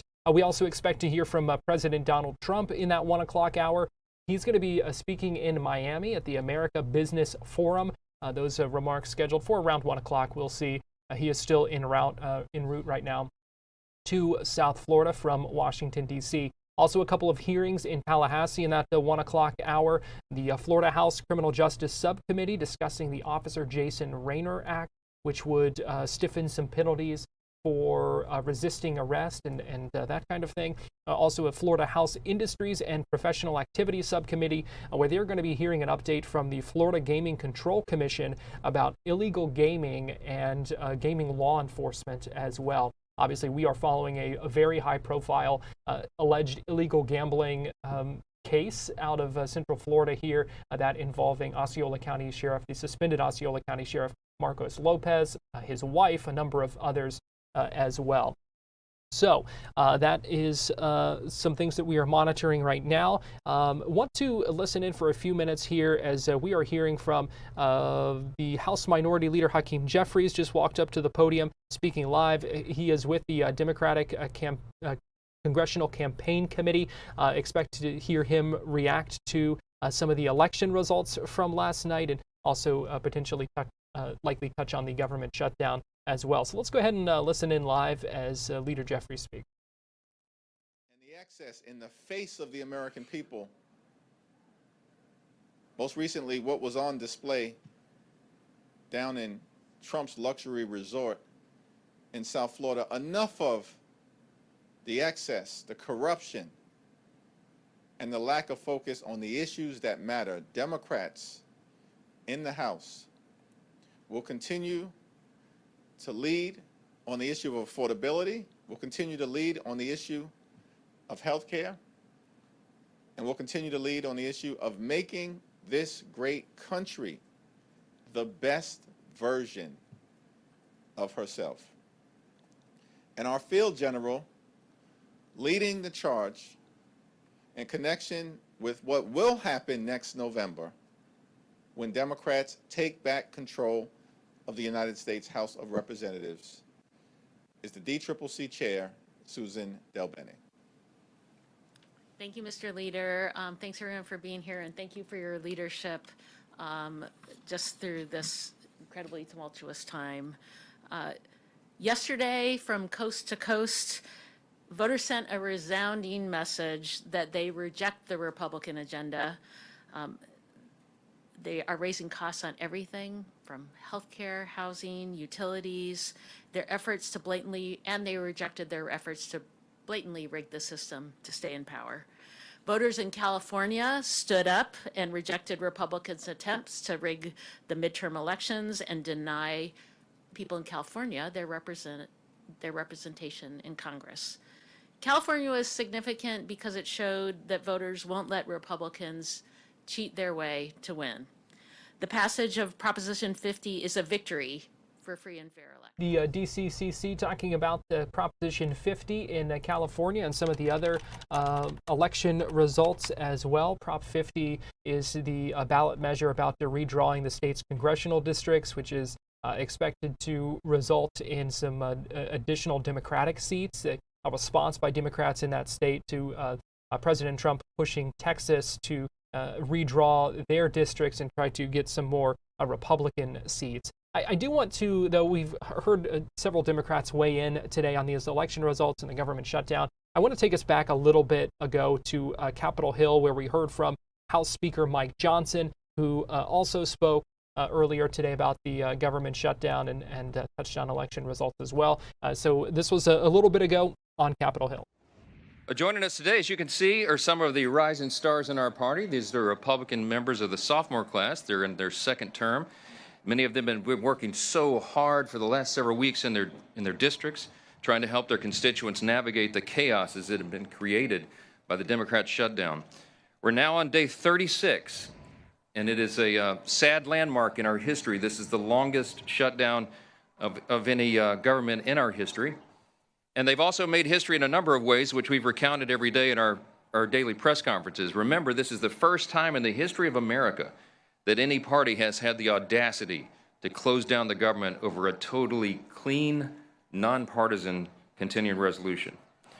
I said yesterday, and I'm being honest, none of us imagined that we would be here at this moment. We couldn't have imagined that Democrats would be willing to force families to go hungry and workers to miss paychecks for 5 weeks on end, 50 days plus, and we never did imagine that they would be willing to use the pain of American families with such reckless disregard. But that is what we are seeing, and it is unconscionable. Despite the 15 opportunities they have now had to reopen the government, they have voted 15 times to keep it closed. That is the number that everyone has to pay attention to. All the Americans who are hurting because of this. They need to understand Republicans have voted 15 times to open your government, and the Democrats have voted 15 times to close it. They voted to deny paychecks to workers, to stop the flow of SNAP funds to hungry families, and all the rest. And still, somehow, they have the audacity to go on national television and gaslight the American people and try to pretend that somehow the Republican Party has some blame in this. It's the most outrageous example of political gaslighting that we have ever seen. And day after day, they have claimed, without any merit at all, this shutdown is somehow about health care. It's a blatant lie, and they know it. They tried to string together two totally unrelated issues: the expiration of the Obamacare COVID subsidies and the basic funding of the federal government. Those are two totally distinct things. Republicans have always been willing to have a conversation about the COVID-era subsidies and how to make Obamacare and health care more affordable. But we will not, and we should not do so as hostages in their political game. It was in no way necessary or appropriate to shut down the government in order to have bipartisan discussions about the subsidies. The reality is the Democrats could have avoided all of this chaos and all the pain, everything they've inflicted on American families, by simply voting to back the clean, nonpartisan continuing resolution, the 24-page simple document, just as they did 13 times under the Biden administration.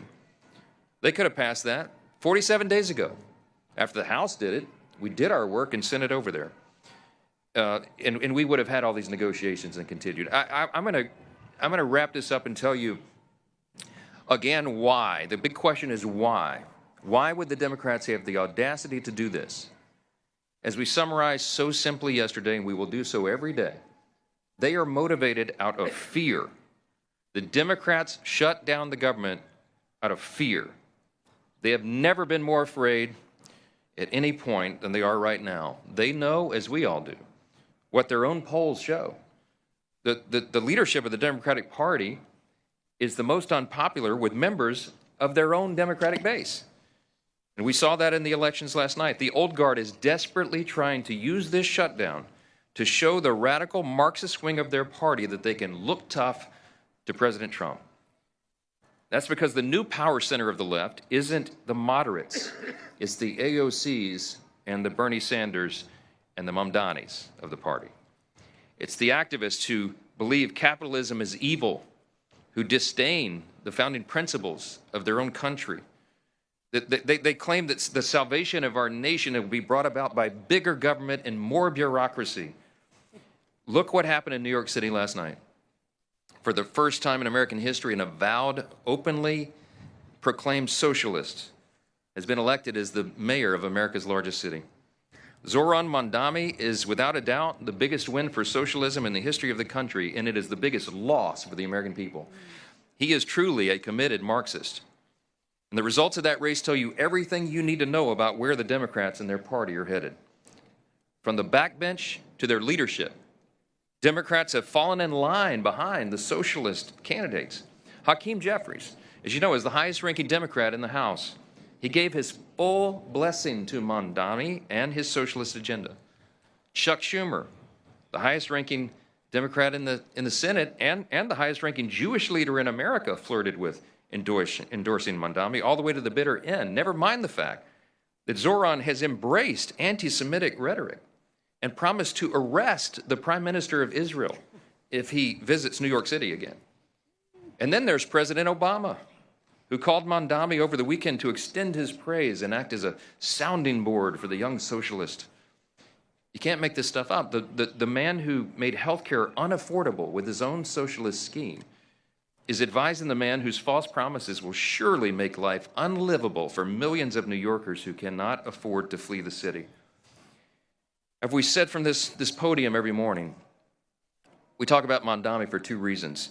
It's a bellwether, because House Democrats, many of whom represent districts with much less blue than New York City, have embraced him with open arms. And because his brand of Marxism is truly a bellwether for the Democrats nationwide. We pointed out that other major metropolitan areas in the country are facing the same threat with candidates similar to Mamdani. And we're going to continue to call out their effort to mainstream and normalize socialism and Marxism in America.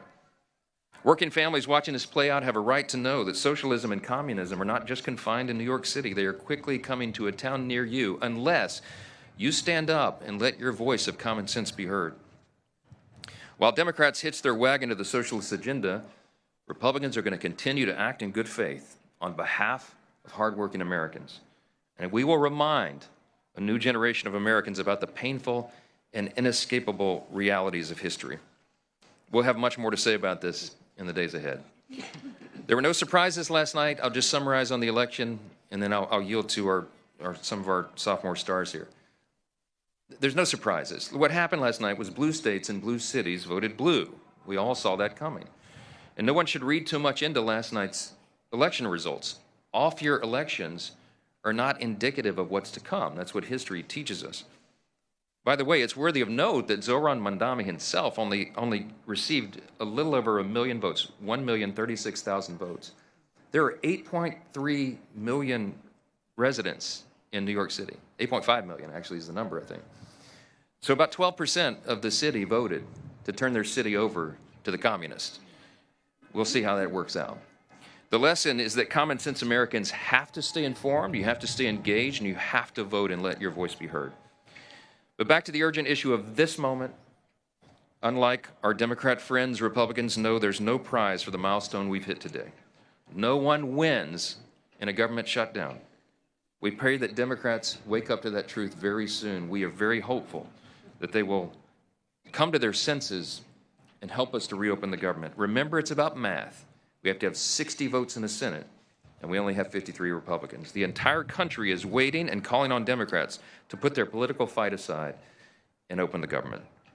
Until they do that and do the right thing, House Republicans will continue to do what we've done since day one, and that is helping our constituents navigate the chaos and confusion of the Democrat shutdown back in our districts. And that includes the members of our outstanding sophomore class, many of whom represented here today. Some of them are here, and we want to thank them for their leadership and their resolve, and they're working in their districts and in D.C. and being all over the place. One of those leaders is Congressman Russell Fry, our sophomore class representative. He was the president of the freshman class, and so he still gets that distinction. He serves on our elected leadership committee. And I will tell you that Russell has been a strong voice for common sense, for conservative values, and we're truly grateful to have him with us today. Mr. President of the class, I'll turn over the podium to you. Thanks. Anybody?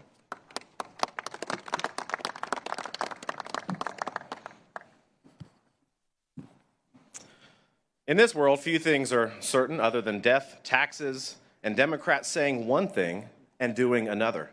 They say they're the party that cares about the American people, but everything that they have done for the last 36 days proves otherwise. Not only is this the longest shutdown of all time, it's also the dumbest shutdown of all time. But now that the election charades are over, maybe Chuck Schumer and Hakeem Jeffries can get the political blessing of their new savior, Zohran Mamdani, to reopen the government, to pay our federal employees, to pay our troops, and to allow struggling families on SNAP to receive the benefits that they've had for a long time. But make no mistake, this is not about governing. This is about gamesmanship to the Democratic Party. But I think, and I have faith, that the American people are smart, that they recognize a lie when it is being told to them. For years, during the Biden administration, we were told that the border was secure by the Democratic Party. The American people were told that the border was secure. It wasn't. For years, we were told by congressional Democrats that President Biden's mental faculties were okay, that he's never been sharper. That was a lie. And now we're told by congressional Democrats, yet again, that it is a Republican shutdown when we all know that the simple math is that you need 60 votes. So Chuck Schumer, I think it's time to call Zohran Mamdani and make sure that he's okay with reopening the government. They're holding the government hostage at the expense of the American people. I talked to a U.S. Marshal yesterday in the district in South Carolina. He is door dashing food and driving Ubers to pay his mortgage, to pay and feed his kids. I talked to a lady, single mother in Clio, South Carolina, last night. She receives food stamps. She's 100% disabled. She's unable to work. She relies on that assistance. And she is fearful about how she's going to feed her kids. She's traveling all the way into North Carolina to receive charitable contributions of food. That is the result of a Democrat shutdown. I talked to an elderly lady in Myrtle Beach, South Carolina yesterday. She has diabetes. She has shingles. She is unable to work. She is elderly. She needs that $88 to help bridge the gap at the end of the month so that she can eat. And she's fearful of what's going to happen next with this prolonged shutdown. For these people, these benefits are not a luxury, they're a lifeline. And it shouldn't take courage from them to band together and figure out how they're going to feed themselves. It should take leadership from the United States Senate to act and end this political charade. But that's what they want. They've told you from the beginning what this is all about. It's about leverage to them. It's not about the American people. It's not about the TSA agents who are still working, or the FBI or ICE officials. It's not about the military. It's not about the people in Clio, South Carolina, who rely on those SNAP benefits. It's about political leverage for them. And that political nihilism is malpractice for the American people. So these are the voices of South Carolinians, but they really echo, I think, what we all hear in our districts from the people that we represent. Right now, millions of Americans are all struggling because of this Democrat shutdown. And so to answer the question, I think, of what can be done, well, it's quite simple. The Democrats in the Senate need to do their job on behalf of the American people. House Republicans have already passed this. We will continue to put pressure on Senate Democrats to act, because at the end of the day, we care about the American people. We care about their struggles. We are not interested in funding illegal immigrant health care. We're interested in making sure that our troops get paid. So today, I echo what the Speaker has said for 36 days, and my colleagues. It's time to reopen the government and end the political gamesmanship. Thank you, Mr. Speaker. Thank you.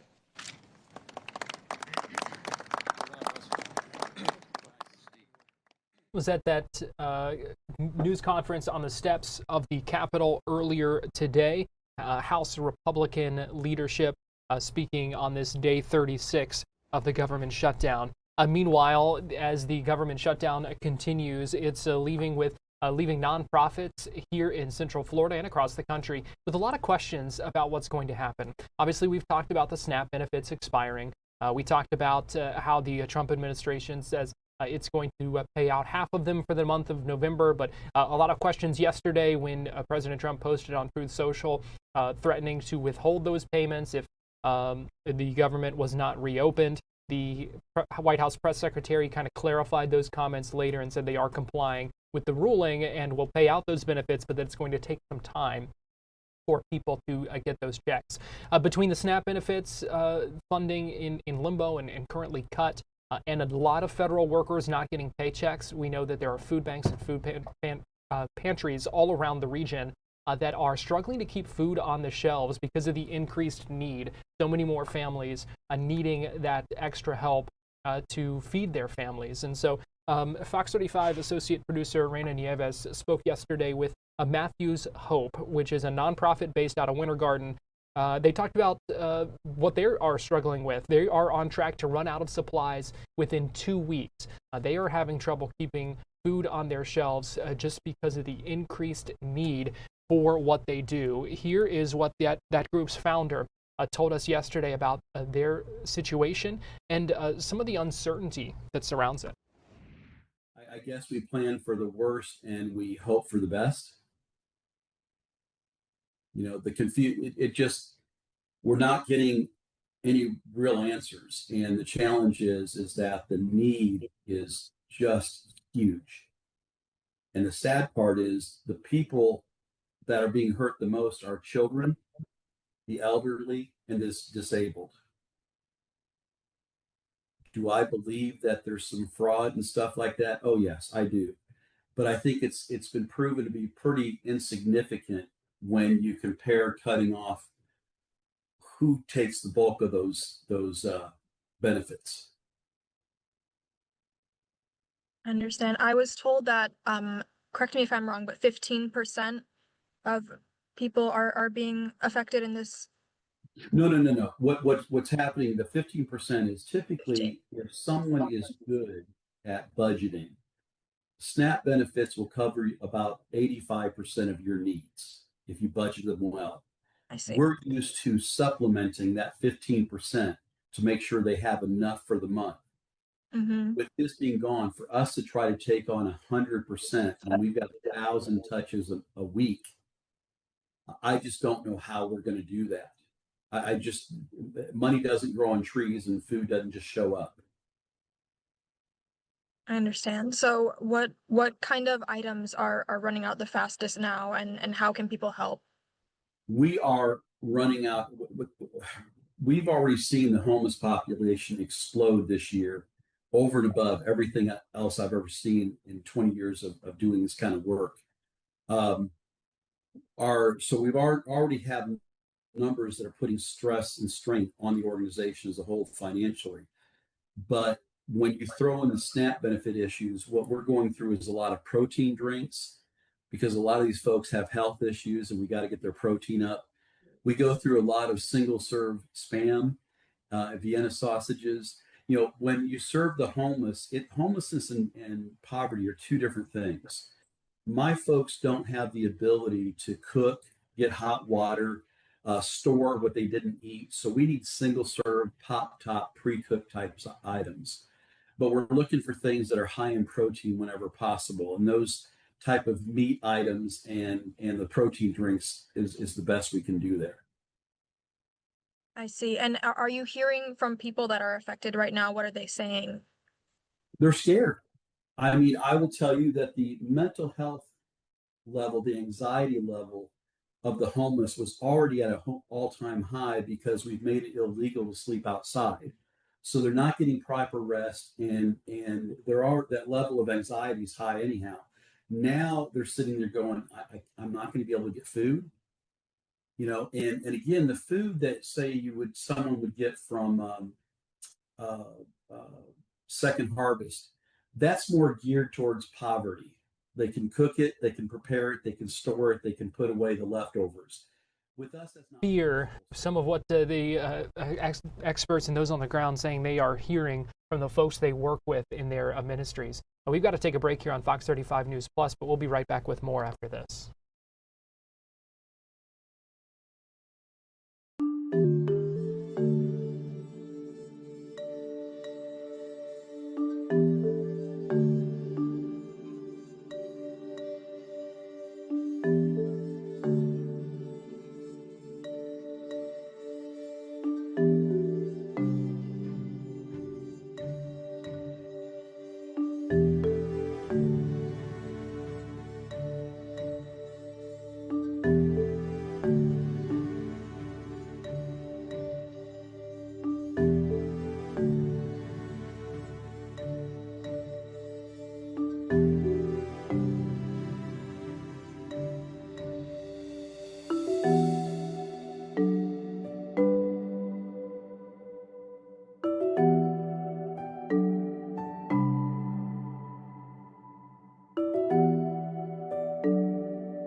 You're watching Fox 35 News Plus, streaming on Fox Local. Welcome back into Fox 35 News Plus. I'm Garrett Weimer, and thanks for joining us. It's 1 o'clock here on this Wednesday afternoon. I'll give you a couple of live looks at things we are standing by for. On the left appears to be the cabinet room in the state capitol, where we are waiting to hear from state CFO Blazin Golia, expected to hold a news conference and award some immigration enforcement checks to law enforcement agencies. On the right, that's a live look in Miami at the America Business Forum, where President Trump is expected to speak any minute now. And I know that says live, but earlier, but this is live right now. We will hear from the president in the next little bit.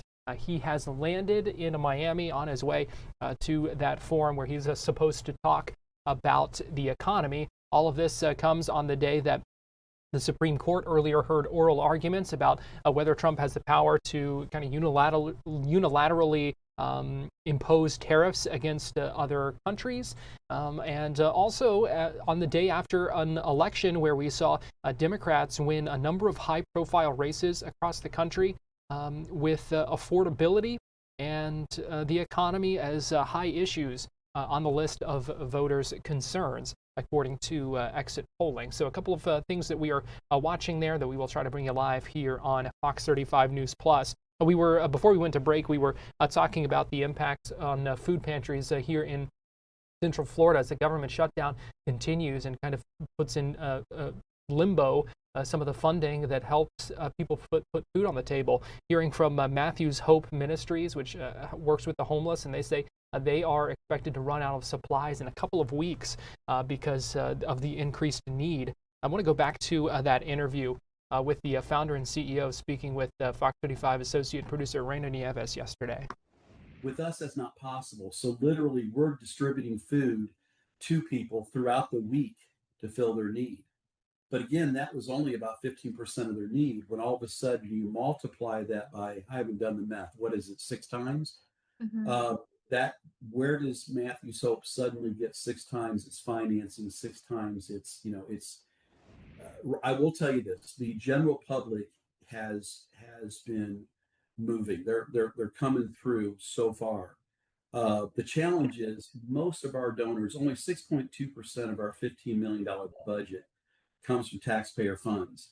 So most of our donors are middle-class folks. So they're feeling the pinch also. And yet saying to me through social media or an email or phone call, I see people worse off than I am, so I want to try to help. Mm-hmm. I see. So what would you say to those people who maybe want to help and want to help you guys in this situation? The best thing they can do is follow us on social media through Matthew's Hope Orange County or Matthew's Hope Brevard County, because we're updating our list pretty much daily as far as what our biggest need is. When we're finished here today, I'm going to be doing an inventory again to see what we're missing, what we got to bring in, and that type of thing. We do have some matching money available to us right now, about $250,000, that if anybody wants to make a financial donation through MatthewsHopeMinistries.org, that money's going to be matched. So that's helpful. But again, that was money we were supposed to use for other things, not to take care of basic needs like food. I see. I understand. The bottom line is that we're going to do everything we can until we can't. Well, trying to look forward into the future, what do you see happening within? I think on the short term, we're going to be able to handle this. If it goes more than another week or two, there's no way, unless something miraculous happens that someone comes up with a significant amount of money. Because right now, on a regular day, we're moving through about $15,000 to $20,000 per day per location. Under normal circumstances, I can't be spending 2, 3, 4, 5 times that much. I just don't. You can't give what you don't have. Mm-hmm. And we're probably in a better position than most nonprofits are that serve the homeless. But even then, it won't take long to wipe out anything that we have. very, very upsetting to hear. Anything else you wanted to share with me before I think what I tell people is, I've run this organization since day one saying, do what you can, not what you can't. But if you can do something, do something. That $5 donation or that little bit of food donation is not too small, because when enough people do that, when we all can do something, it turns into something significant. And I think we're in a place where I never thought I would see in my 63 years and 20 years of serving the homeless and coming out of homelessness myself. I've never seen anything like this, to where literally we're holding back food on the elderly, children, and the disabled. I don't know how anybody from either side of the aisle can think this is okay. And I think the founder of Matthew's Hope Ministries speaking yesterday, and you heard him say, really, if things go longer than another week or two, they will find themselves in some trouble as they try to help others in need. I want to get you live to Tallahassee, where CFO Blaise Ngolia speaking now. You see, flanked by law enforcement. Expect him to hand out some checks as well to help those reimburse some of the costs of the immigration enforcement efforts here across the state. Let's go ahead and listen in. Legislature willing to fight back against the scourge of criminal illegal aliens trying to settle in our communities. And these are the guys who put in the work necessary to undo the damage that has been done over the years in a prior administration. President Trump and the American people have, President Trump has a mandate from the American people to fix the broken illegal immigration system. Unfortunately, what we have learned over the course of the previous administration is that every town now is a border town, and it's going to take all hands on deck to fix it. I'm thankful for President Trump's dedication to utilizing every resource that is available to right this wrong, because every sheriff up here can attest that the high cost of illegal immigration is far too high. In our state alone, Floridians have suffered due to the actions of criminal illegal aliens. That is why our governor led the charge to establish the State Board of Immigration under the Florida Cabinet to ensure that our law enforcement officers would become 287G certified and can assist ICE in removing illegal aliens from our communities. We are proud to continue our work with ICE, the Department of Homeland Security, and President Trump to ensure that our communities become safer and safer every day. Today, we are here, and I am happy to award $1.8 million to support our sheriff's offices in their efforts to assist ICE with immigration enforcement. This money goes towards the fight against illegal immigration and deporting criminals out of our country and state. You know, over the past couple of months, we have heard a lot from people saying that what we are spending as a state would not be reimbursed by the federal government and the Trump administration, and a lot of these costs would be borne by the taxpayers. We've been asserting for a while that that is not true. We have a very good partnership with the Trump administration here in the state of Florida. The governor has been on record numerous times saying that we are going to get reimbursed. There was media reports saying that the cost for Alligator Alcatraz wasn't going to be reimbursed.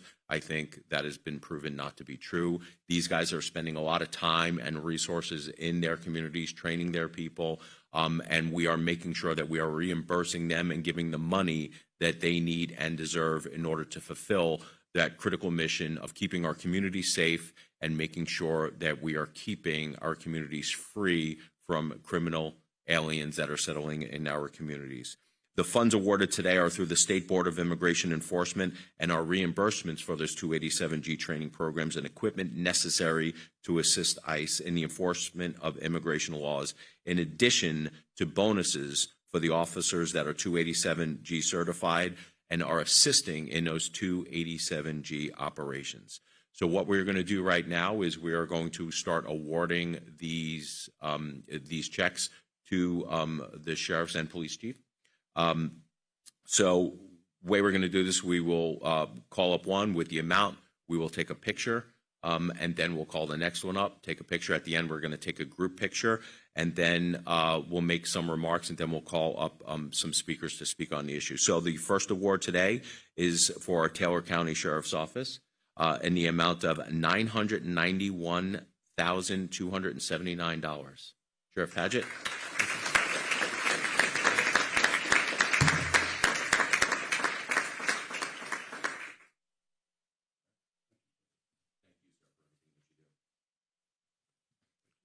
Sheriff Padgett said he was looking really forward to going through the drive-thru with that check. I want to see pictures when you say that. Leon County's Sheriff Office with an award of and a check of $499,523. We couldn't round that up to $500,000. Come on, Sheriff.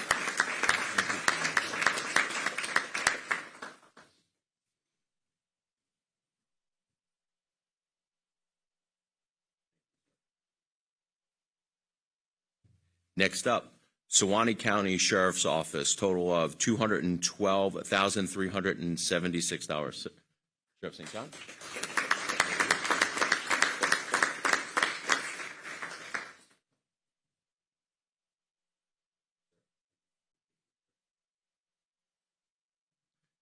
Jefferson County Sheriff's Office, $130,660. Sheriff McNeil.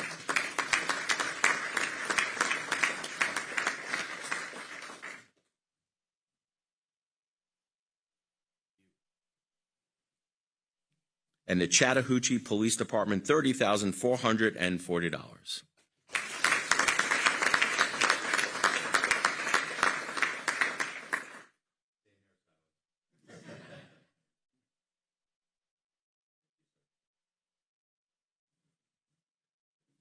On behalf of the great state of Florida, please go back to your communities and thank the people who work for you, all the gentlemen and the ladies who work very, very hard for our communities. We appreciate everything that you do.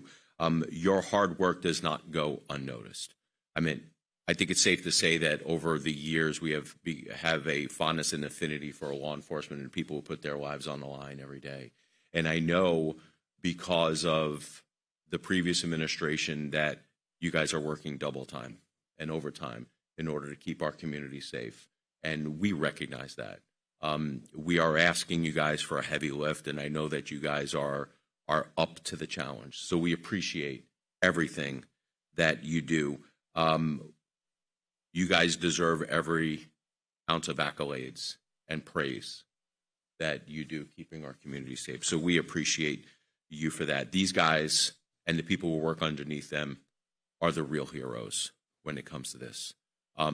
At some point in the future, we are going to have, they're going to fix the legal immigration system. But up until then, in the state of Florida, you guys are the first line of defense. So we appreciate you with that. So at this time, we'll call up some of these speakers. At first, Senator Jonathan Martin, microphone is yours, sir. Thank you for doing this today, Blaze. It's an honor to have worked with you in the Florida Senate, especially while you were fighting some of the fights that brought us here today, where we can recognize the good work of our local law enforcement officers, deputies who are keeping us safe. One of the cool things about this program is that obviously we get the money back to Florida. We get to help those who are keeping crime off of our streets. But one of the difficult parts about this program is these law enforcement officers, the sheriffs here, and the people that work for them have to take time out of their day to train, to study, to work hand in hand with federal law enforcement. And they're not doing it because they don't have anything else to do in their communities, but they're doing it because they know that when they follow through with the federal government to enforce our laws here in this country, that our communities are going to be safer. And we've seen State Senator Jonathan Martin, a Republican from Fort Myers, speaking there after we heard as well from State CFO Blaze Ingoglia, awarding about $1.8 million to sheriff's offices across the state for their immigration enforcement efforts. Many of those in the Big Bend area, Taylor County, Leon County, Suwannee County, Jefferson County, and Chattahoochee Police Department. We're going to take a quick break here on Fox 35 News Plus, but we'll be right back.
You're watching Fox 35 News Plus, streaming on Fox Local.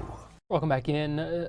We are hearing now from the that's the Leon County Sheriff who is speaking right now at this news conference in Tallahassee, the state capital, where a number of law enforcement agencies have received some funding to help with their immigration enforcement. Like I said, this is Walter McNeil, the Leon County Sheriff, who is speaking now. Let's go ahead and listen in. Brought in from Mexico up to the Atlanta area and into Georgia, and down from Georgia and South Georgia into North Florida. And we are committed ourselves to make sure that we do everything we possibly can to eradicate and to bring those persons who are involved in bringing those drugs into our communities. And human trafficking is a part of that. Illegals are a part of that. And that's why we all have to come together to address these issues. In the Leon County Sheriff's Office, we have an affirmation that's simply called All In. And we believe that it takes this entire state engaged in trying to make sure we reach those persons who want to bring things to our communities, into our cities, and into our homes that bring damage and create chaos. And that's why it's so important that we support this effort.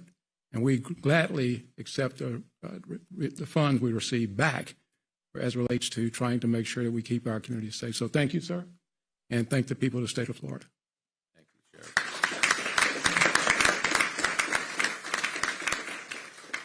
Just a couple comments on All In. This is a big undertaking across the United States immigration and illegal immigration have been fostering in our communities and the United States for the better part of 40, 50 years. This is a problem that has not been solved for a very, very long time. And when it hasn't been solved and there aren't deterrents, we had cities and counties and states creating programs that act as attractors to our communities. That's just the sad state of affairs. And the previous administration, I have been very critical of. And it's not just the de facto open borders, it's everything that came with the de facto open borders, which is the drug trafficking and the human trafficking. A lot of our best estimates today show that the money that the cartels are making on human trafficking are now dwarfing, or were at least dwarfing, drug trafficking. This was a real issue. And when we see some of these arrests, I believe that we think, and I think the sheriffs would agree here, is that we're actually saving lives when we do this. And with that partnership, with the mass, just the sheer scope of the program that would have to be put in place in order to rid our communities from criminal, illegal aliens, the only way you can do that is with a partnership.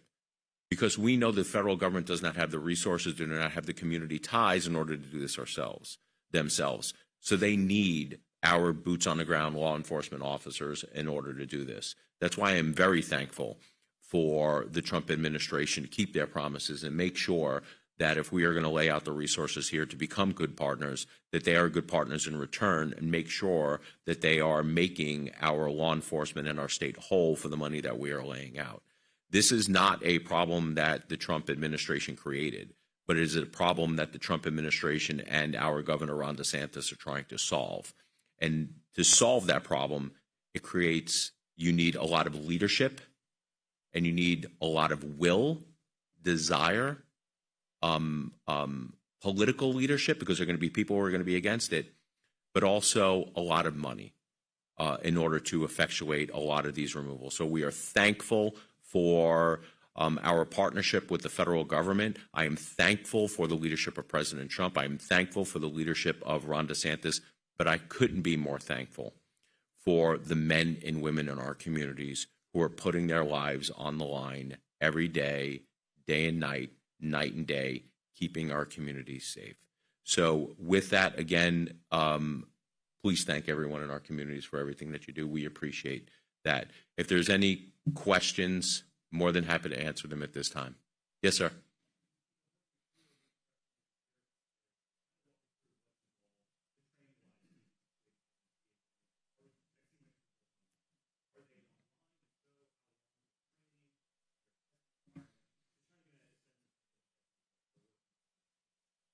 Sheriff McNeil, you want to answer that?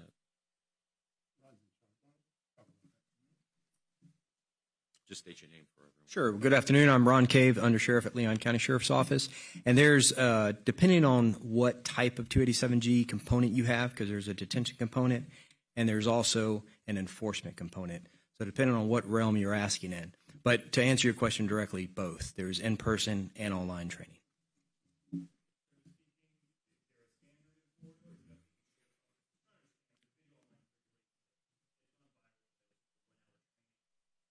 No, that's not accurate.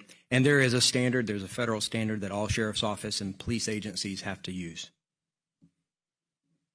Any other questions? I knew you were going to ask a question. Sure.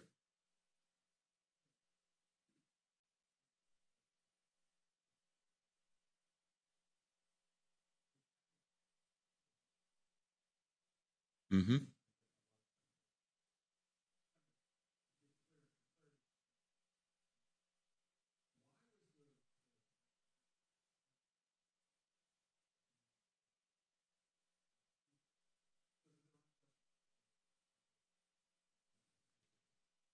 So I don't, obviously it was my first cabinet meeting. So I'm assuming that was the norm of how they do this, and I don't know. But what I can tell you is that I was against the purchase of that land because of the price. I personally just didn't think it was the right thing for the state of Florida to. Now, obviously, I was outvoted, but that's where I stand on that issue. I will make it known, maybe a little bit more forcefully in the future if I don't agree with something that is bundled. But let's just be clear: I did not approve of that purchase. Sure.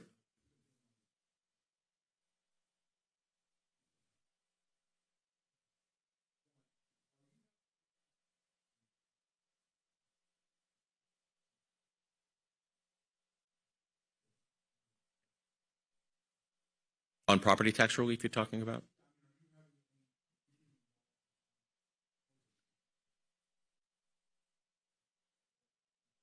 So our office and I in particular have not had direct conversations on the drafting of the legislation or the joint resolutions. I have been informing legislative leadership. I had a meeting with Senator Albritton yesterday telling him what we're finding, what we think our areas of opportunity are in order to reduce or eliminate property taxes on homesteaded properties, some ideas that they should consider in terms of drafting this. I know that we are set to sit with the Speaker of the House at some point and have those same types of conversations. All I can do is advocate. And what I'm advocating for is making sure that we are being aggressive as we can in order to make this state as affordable as we can. So with that, my door is always open to anyone who wants to ask my opinion on the things that we can do and the things that we should be doing.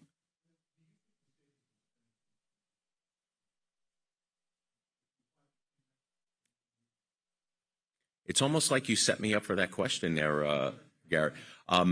So the question being, do you think that the state is spending too much money, and have we applied the same metrics to local jurisdictions as we are the state? The answer is yes. We have been crunching those numbers. We have made those calculations, and we will make those calculations available publicly relatively soon. Jeff?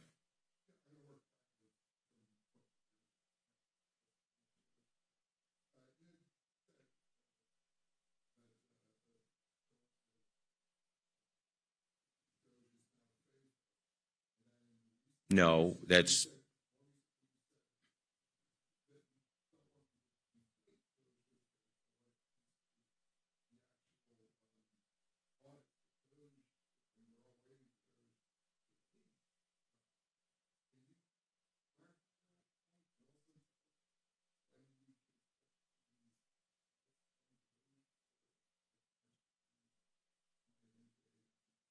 sure. So let's be clear. Doge did not morph into FAFO. Doge is its own entity, and they are looking for specific instances of waste, fraud, and abuse, certain line items that local governments are spending money on. What we are doing, the FAFO initiative, the Florida Agency for Fiscal Oversight, is a spending exercise where we go in and we calculate how much that we think local governments are wastefully and excessively spending over and above where we think their budget should be, taking into account for inflation and population growth, and then certain buffers after that, and then how much we think that they could safely cut property taxes today if their budget was what we think that it should be under normal circumstances. So while FAFO is getting the big dollar amount, DOGE is looking for the specific examples. To answer your question on that, I would refer you to Alex in the governor's office of when that stuff is going to be released.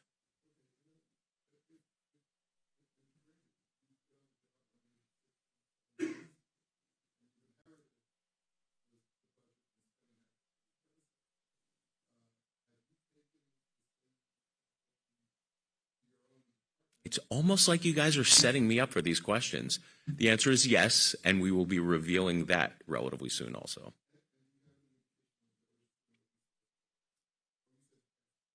Yeah, I would ask EOG and Comms and EOG for that.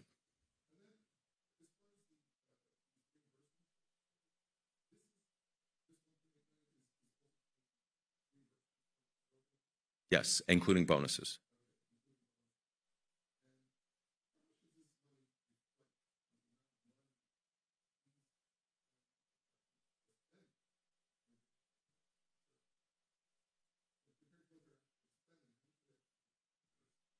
That I do not have the granular detail on that. We can either get that through OPB, or we can ask and we can find out and get some of the granular detail through the sheriff's departments and police departments themselves. I'm going to start charging you per question, dude. That's a good point.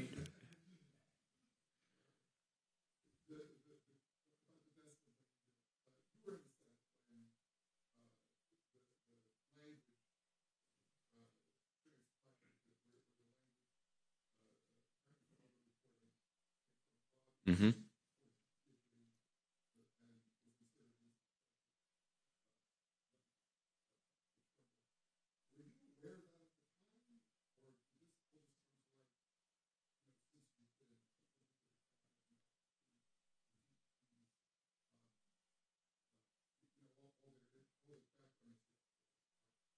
Yeah, as you know, that the budget is a very large document, and it gets compiled, and where it's only on the desk for 3 days.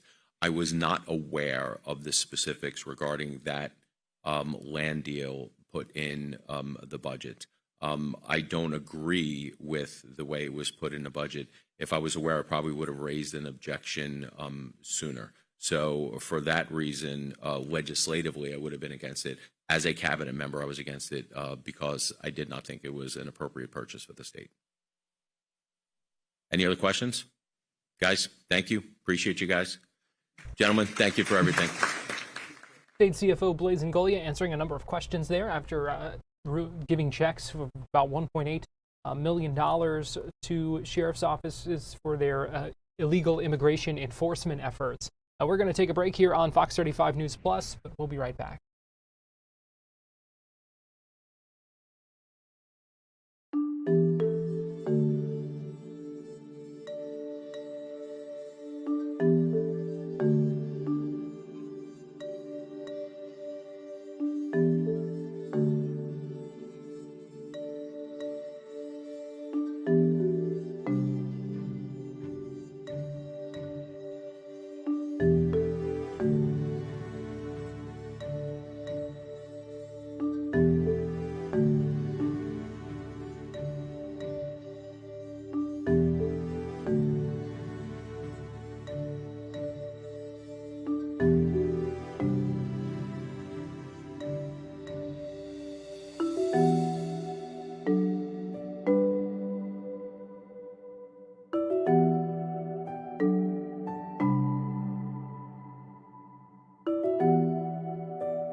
You're watching Fox 35 News Plus, streaming on Fox Local. Welcome back into Fox 35 News Plus. I'm Garrett Weimer, and thanks for joining us on this Wednesday afternoon, live on Fox Local and on YouTube. 1:30 here. Still waiting to hear from President Trump in Miami. During that last block, you also saw a live look at a Refuse Fascism rally going on around the Washington Monument in Washington, D.C. right now. We are also waiting for 2 o'clock when we will be joined live by Democratic candidate for governor David Jolly, a former Republican congressman, now running for governor in the 2026 governor's race here in the state of Florida. We will speak with him live coming up at 2 o'clock on Florida Live. So a lot still to come over our next hour and a half on Fox Local. But we did hear earlier today from a group of Florida Democrats, including the Florida Democratic Party chair, Nikki Fried, holding a virtual news conference reacting to election results in Florida and across the country with a number of wins for Democrats. Democrats flipping the last Republican seat on the Orlando City Council and also in the runoff in the Miami mayor's race. So here is what the chair, Nikki Fried, again, chair of the Florida Democratic Party, how she is kind of keeping in mind and her analysis of the election results that we saw last night. Good morning, everybody. It's actually been a while since I've been able to say good morning. The pendulum is definitely swinging towards Democrats, and it's powered by the people-centered politics. You know, Democrats saw last night and throughout the entire country, just nationwide from New Jersey to California, Americans are just tired of the chaos that we've been experiencing for the last 10 months. Prices are through the roof on everything from groceries to houses to healthcare. Social safety nets are being obliterated. There are more people unemployed than there are jobs even available right now in our society. Masked agents are abducting women and children in the streets. The military has been used against our own people, and billionaires refuse to pay their fair share. All while the GOP is either unwilling or unable to effectively govern. The American people have had enough and have made their voices heard loud and clear yesterday and the weeks leading up to these elections at the ballot box, demanding better for themselves, their neighbors, and of course, our country. Last night was not an anomaly or a blip. It's a rational call to restore order amidst chaos and a resolute reminder that hope is still on the ballot. And some Florida highlights for those who didn't see some of our social media and our statements from yesterday. We saw decisive victories here in Florida as well at the municipal level. Eileen Higgins advanced to a runoff in Miami's mayor race, giving Democrats a clear path to reclaim a seat that we haven't held in 28 years. Christine King will continue her fierce advocacy for working class people, winning her re-election in the Miami City Commission. Laura Dominguez winning Miami Beach City Commission in Group 2. Alex Fernandez winning Miami Beach City Commission in Group 3. Tom Keene, we call him the Keene Machine, flipped last night the Republican seat in Orlando City Commission. The last Republican seat on the City Commission, so now the Orlando City Commission is held straight by Democrats. Chris Zadowski, excuse my pronunciation, winning Fort Pierce City Commission, District 2, Seat 2. Again, that's in Fort Pierce. And Brian Bain winning Claremont City Council Seat 2, which I also believe is a complete flip of that city commission. Of course, we saw the national headlines all across the country. In Virginia, my friend and fierce fighter, Abigail Spanberger, becoming the first woman elected governor in the Commonwealth and won by the largest margin in at least 40 years after shifting nearly every single county in Virginia blue. Democrats also picked up 13 additional seats in the Virginia House, giving a state Democratic trifecta. And then, of course, in New Jersey, Mikey Sherrill, another friend and fierce female, was elected governor in the Garden State and erased Trump's gains with Black, Hispanic, and AAPI voters. In Pennsylvania, Democrats, we had 3 retention judges on the ballot where the Republicans came in with fierce force trying to unseat those 3 justices, and the Democrats and the people of great Commonwealth, the Pennsylvania also came through with big numbers. And also they flipped 2 school boards in the bellwether Bucks County. In Georgia, back down here in the South, 2 Democrats won seats on the Public Service Commission, the first time Democrats have won non-federal statewide races in nearly 20 years. In Mississippi, again in the South, Democrats picked up 3 seats in the Senate, breaking the Republican supermajority. Back up to the Northeast in Detroit, Mary Sheffield became the first woman elected mayor in its 324-year history. Over to the West and got Colorado, voters passed an amendment to ensure that there would be funding for school lunches by requiring the ultra wealthy to pay their fair share. And in New York, we have a new mayor and keeping back into the Democratic hands in the city of New York. And then, of course, ending the evening is in California, where Prop 50 passed, creating a groundswell of possibility to protect our democracy. And it wasn't even close. It was a 2-to-1 vote in California. So last night we saw great victories, all parts of our country, from the North to the South to the Midwest to all the way out to the West. The people of this great nation send a resounding statement that we want our country back, that we're ready to stand up and fight for her, and to make sure that we continue to have the power in our hands, the people. And should be a resounding statement also to the Trump administration that people are tired of the chaos. They want the government back open. They want to make sure that their kids are fed. They want to make sure that they have access to affordable health care. They want prices to come down. They want the economy to grow, and they want to stop the chaos in Washington, D.C. And so hopefully today... FDP Chair Nikki Fried speaking earlier today about the election results, as talking about a number of Democratic wins. She says she believes the pendulum is swinging toward the Democrats. We are still standing by for President Trump to speak at the America Business Forum. It seems that is going to be happening in the next few minutes down in Miami. We're going to take a quick break here on Fox 35 News Plus, but we'll be right back with more coverage live on Fox Local and YouTube right after this.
You're watching Fox 35 News Plus, streaming on Fox Local. Welcome back into Fox 35 News Plus. I want to give you a live look inside the Kaseya Center down in Miami, where the America Business Forum has been going on, getting ready to hear from President Donald Trump, who is headlining that event. The featured speaker this afternoon, expected to talk about the economy. You see him standing there right now. They are playing God Bless the USA by Lee Greenwood as he walked into the arena just a couple of moments ago to applause and folks singing along with that song as well. We should note that the Kaseya Center is basically right across the street from the expected future home of the Donald J. Trump Presidential Library, land at the Miami-Dade College Wolfson campus that the state has given for that purpose. President Trump now stepping up to the podium here, and let's go ahead and listen in as he speaks live in Miami. Wow, what a nice group. And I love Miami. I love to be with the people. Many of you are not from Miami, but that's okay too. And I'm thrilled to be back in magnificent Florida, Miami, Florida, with thousands of incredible business leaders and true American patriots. That's what you are. We're gathered today on the one-year anniversary of the single most consequential election victory, they say. This is them, this isn't me. I'm a very modest person. I would never say this. The single most consequential election victory in American history. It's possible. I mean, it's possible. We've done a lot. On November 5th, 2024, the American people reclaimed our government. We restored our sovereignty. We lost a little bit of sovereignty last night in New York, but we'll take care of it. Don't worry about it. We rescued our economy, regained our liberty, and together we saved our country. On that magnificent night, 365 days ago, you know, I was with a group of very important people, and they say, think of it, last week, just last week, 6 days ago, 7 days ago, they said, you were campaigning 1 year ago. I said, no, it felt like I've been in this position for so long. And it's right.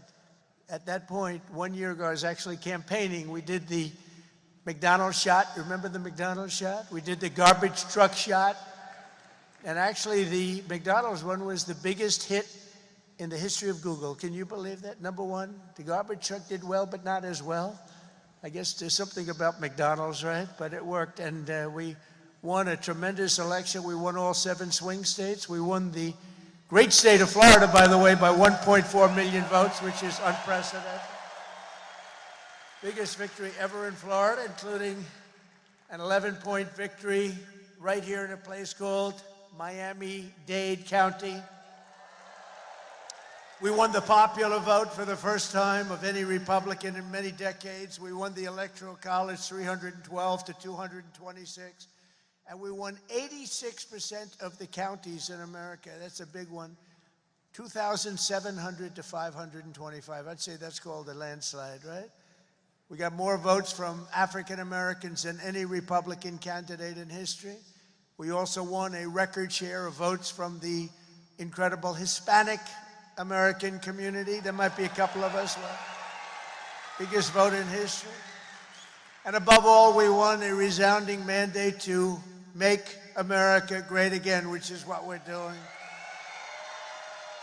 And every day since, I've been fighting to turn the promise made into the ultimate promise kept. We're going to do our job. We have a big job to do. We've done really well. I think it's the best 9 months, they say, of any president, and I really believe that if we can have a few more 9 months like this, you'd be very happy, you'd be very satisfied. But it's been pretty incredible, with trillions and trillions of dollars being poured back into our country by other countries and other places and people. 1 year ago, we were a dead country. Now we're a country that's considered the hottest country anywhere in the world. It's the hottest country. We are now in the hottest country anywhere in the world. And I'm pleased to report that today the United States has the strongest economy, the strongest borders, the strongest military, the strongest friendships, and the strongest spirit of any nation anywhere. We have the greatest economy right now. A lot of people don't see that. But if you look at what's happening with all the factories, AI, auto plants all over the country being built, that if you would have thought about that 2 or 3 years ago, you would have said it was the opposite. They were all leaving. Now they're all coming in. They're all coming back and then some. And I think that we can honestly say, and I think you're going to see it even more so over the next 12 months, that this is the golden age of America. This is the golden age. In the prior 4 years, crooked Joe Biden oversaw less than $1 trillion of new investment in the United States. So in 4 years, less than, think of it, less than 1 trillion. That was not doing too good. In 9 months, I've secured commitments of over $18 trillion, and we're going to have $21 trillion within the first year. So Sleepy Joe did, think of that. In 4 years, he did less than $1 trillion. We're going to have 21 trillion in 1 year. I would say it's slightly better. Slightly, just a little bit better. The stock market is set 40-time all-time record highs, and just recently, record high, record high, record high. All of them, all of the different exchanges. GDP growth in the second quarter was an amazing, almost 4%. And as you know, they said, oh, it'll be 2% or 1%. And it's been really helped a lot by the tariffs. It's been really helped incredibly, because this is really a transition period. We went from a horrible, failed country to a tremendous success. It's a transition, and yet we did almost 4%, triple and even quadruple almost every other country anywhere in the world. Think of